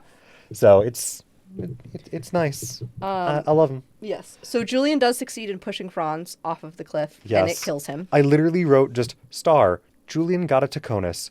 Heart. We should make a little thing in one of our books of like how many Tacotuses Julian kills. That's a great idea. I don't think the vassals. I mean just actual No, Tacotuses. like someone with a last name Taconis. Yeah. Yes. The demons vanish once they realize that there's more shit going down here than they thought. And they finally realize, oh, they really, finally get it. these probably aren't actually Wiccan tyranny. We should oh probably no. go. Which I will say, I did note down. At least they bought them like 5 days to lose the real trail. Yeah. Which Brennan even mentioned in Cooldown. Like it's not like these demons are rangers. Mm-hmm. They're not good at tracking trails. They just followed a group of people who were at And the they went in funeral. the wrong direction. Yes, they went the complete wrong direction, which Yeah. phenomenal. Right. And during cooldown, Brennan actually mentioned that he rolled for that. Oh, he good. rolled for were they going to follow The the right soldiers or the seekers, Ooh, and they I followed like the that. seekers. I like that. Yes, Um, yes. So, Oh, and I love the fact that the way Brennan described it when after giving Matt the little, yeah. how do you want to do this? Which is always so Always nice great. to see Matt get that. Yes. As I smack my mic, I loved the little, you don't know for sure if it was the fall that killed him, Or, if he drowned in his full plate armor. uh-huh. Okay. Yeah, which I also love the previous description earlier in the episode of Franz wearing the plate mail being very much this seems like the kind of thing somebody's wearing because they're used to, if they have to fight at all, wading out into a sea of unarmed peasants. Not people who actually know how to fight back. Right, because Julian kept dodging all of his stuff. Yeah. And he looked confused by that. Yes. It was Yeah. like, oh shit, a competent opponent. Well, and you have to wonder, too, how much the Taconuses have been trained to rely on their magic, not any actual fighting ability. Yes. Yes. Which Franz didn't really try to use magic at all in this situation, which begs an interesting question. Yes. Why is Franz Taconus not using magic? I was curious about that, and I wonder if...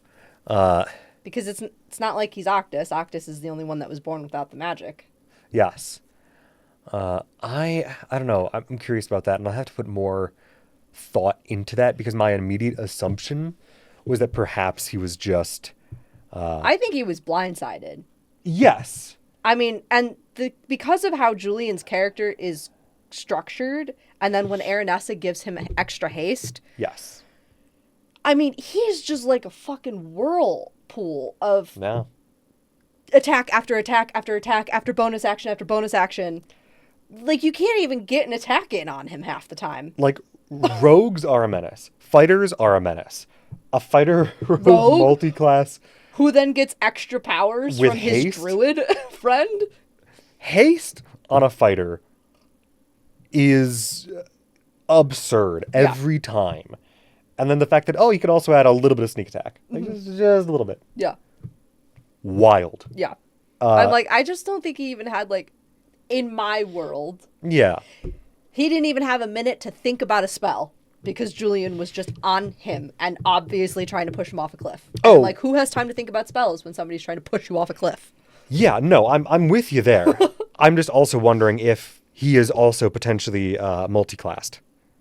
Oh. And, like, that is my assumption. That Well, it he's... doesn't matter now.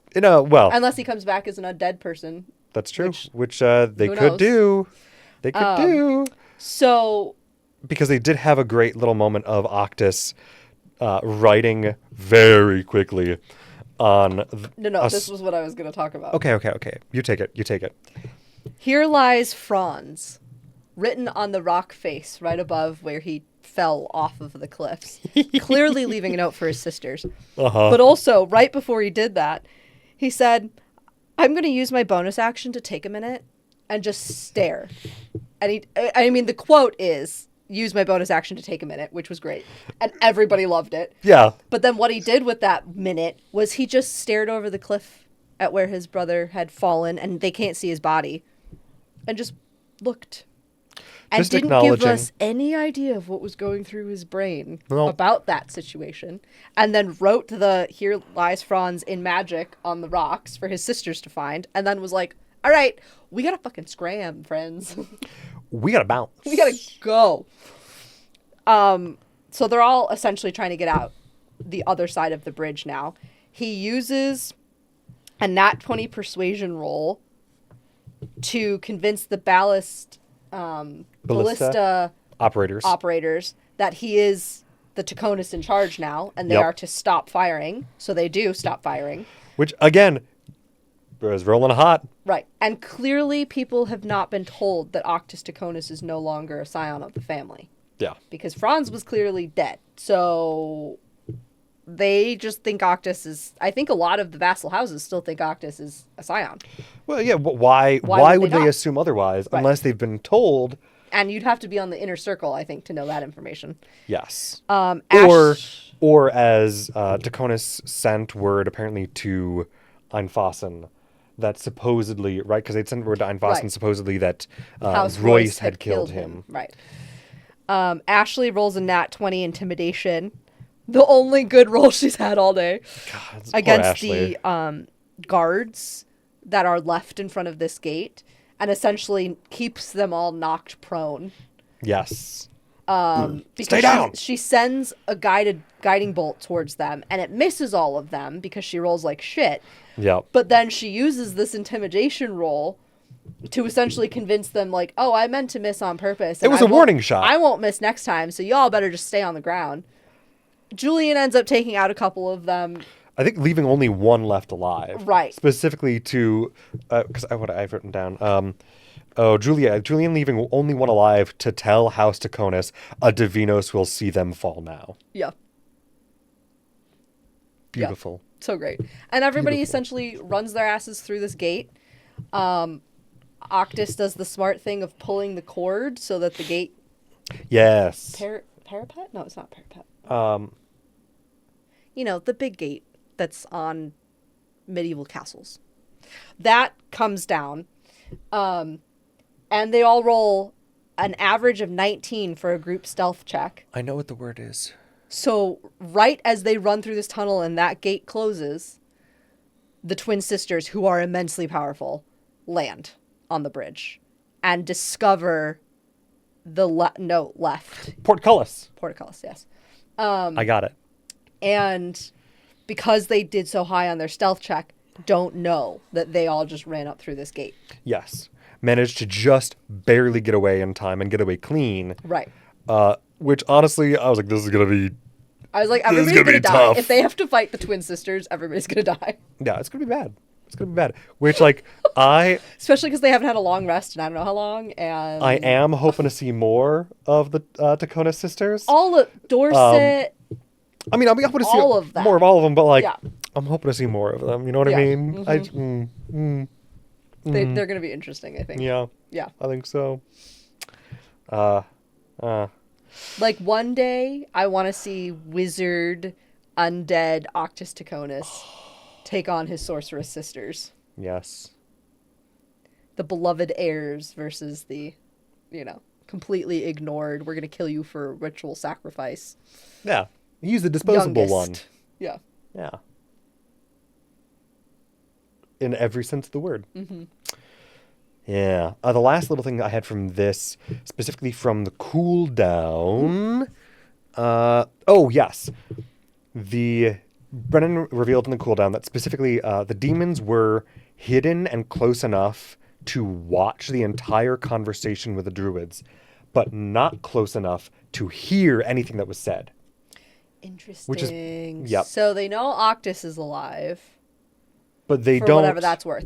But they don't know anything else. Right. Really. Because they weren't close enough to hear any of the conversation to understand, which is why then they still pulled up Thinking that they were... to fight, thinking that, oh, we're going It to was capture Wiccan Tyranny again, or Wiccan Tyranny now, Sure. and started the combat, but that they had been following them and been watching and keeping an eye on them, not assuming they had to listen in, but just, okay, there's something going on over there. They're chatting. Oh, going off. One of them is taking them alone. Okay. Oh, he's going off this way. Okay, I'll impersonate that guy. Go over, lead him over. We'll do a little loop-de-loop, and we'll grab him. Yeah. Yeah, fun stuff. So good. Very Good. exciting. And I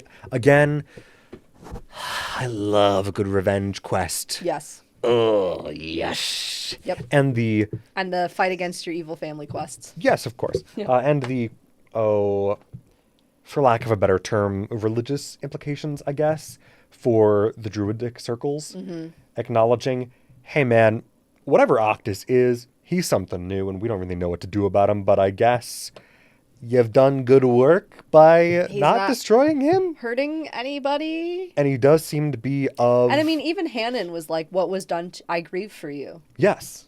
What was done to you was horrific, and nobody should have to have survived that. Right. And I mean, in a way he didn't, but... Right. Yeah, it's clearly your actions are your own. Mm-hmm. You move under your own volition. You are still something dangerous, but we don't understand enough to actually just do you harm now. Right.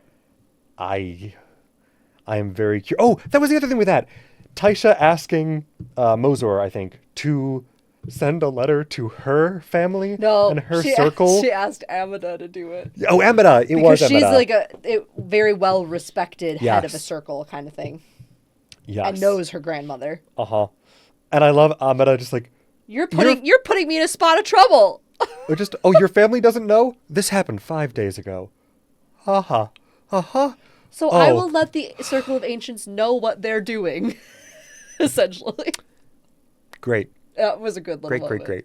Yeah. Yeah. I I'm realized I was like, oh yeah, I forgot about you're that. gonna get me in trouble with your grandmother. And she's like, sorry. Blame me. It is what it is. Yeah. Ugh. All around good episodes, though. I'm enjoying being in the Seeker's world. Yes. I really thought I wanted to go to the Schemers, but I'm enjoying being with the Seekers more than I thought I would. Yeah. Now, I'm still very excited to go see what the schemers are up to. But again, as before, they're kind of the ones that scare me the most Yeah. because, Because there's 4 of them, yeah, and they're all being targeted by people. it's all good. I mean, it's all rough, man. They're all essentially playing double agents. Yes. Except they're playing double agents to people who think that they are not loyal anyway. Yeah. So, Yeah. Except Hal. But Hal also has potentially the most to lose Yeah. of anyone in this campaign still. yeah. So, and again, I stand by what I wrote down as a prediction before the first episode, Okay. which was if Liam's character did not start the campaign with dead children, it will certainly end Well, with we dead haven't children. even gotten to Alligar yet. No. And I mean, So the possibility remains that the campaign could have started with he did start with one- a dead brother, though. Well, yeah, that's true. But like, hey, that's it's not the same. Yeah. I'm holding out hope for my original prediction to still come true, even if it is I at the think- cost of tremendous emotional torment of one of Liam's absolutely. characters. If Hal loses one of his children, and more specifically one of his daughters, but any of his children, I want to see the graying of his soul. And I Yeah. want to see how Taisha and Thimble and Bolaire react to that. Oh, yeah. As he becomes somebody who holds the liar's blade in a different way. Yeah, whatever horrific torments he goes through, And like, if I Kat- really just want to experience and witness. This may be horrible to say. I just like seeing Liam's characters experience the horrors. Well, it's partially because he's just such a phenomenal actor. He makes those moments Yeah. so good. Gods, I can't wait. There are so many moments from other campaigns with so many other characters I'm so excited to talk to you about eventually. And But the other thing, and some of them have been animated so beautifully now too. you know, with if Hal loses a child, Yes. if that would be a trigger for us finding out what the fuck happened to Kat. Yeah. Because I still am in the Yeah. world of Kat lost a child or a younger sibling Oh yeah. No, that he took care of very actively. I'm fully on board. And if like Kat and Hal become a partnership of, you know what, this world took everybody we cared about or people Yeah. we really cared about. Let's Yeah. watch it burn in the name of what we think is right. Yeah. Yeah. Which is The grayification of Hal always a is gonna, vibe that I love will with be amazing. characters. Yeah. I do love any. And the fact that an actor holds the liar's blade. I mean, come on. Yeah, it's I don't even it's care right that it's there. slightly on the nose. I don't even care. Slightly. I don't even Slightly care. on the nose. It's good shit. And then It you have is the Blair nose. going, the stage is the truth, but it's also, but these people lie. And And the lie is so much better than the truth. It's amazing. Huh. I can't wait. Oh, it's great. It'll be so good. I'm so excited. Anyway. I forgot, as I was doing this, I need to stand up to go end this. You do. Yeah. You do indeed. Yeah. So, I think that's all we have for today, I right? think so as well. Thank Okay. you all for joining us. Yes. This was a lot of fun. Hopefully, we can cover 2 or 3 episodes next time, and hopefully we'll find a way soon to not be behind. Well, if we do it, We'll figure out scheduling later. Yeah. For now, thank you all. Good night. I'm Good going to go night. end this recording so I'm we going can... to go get food. Oh, I'm hungry. did you not eat... Girl. I had All lunch. right. Mom brought sushi home, but I mean, good, but my God. now I'm like, I've used brain power. I'm hungry.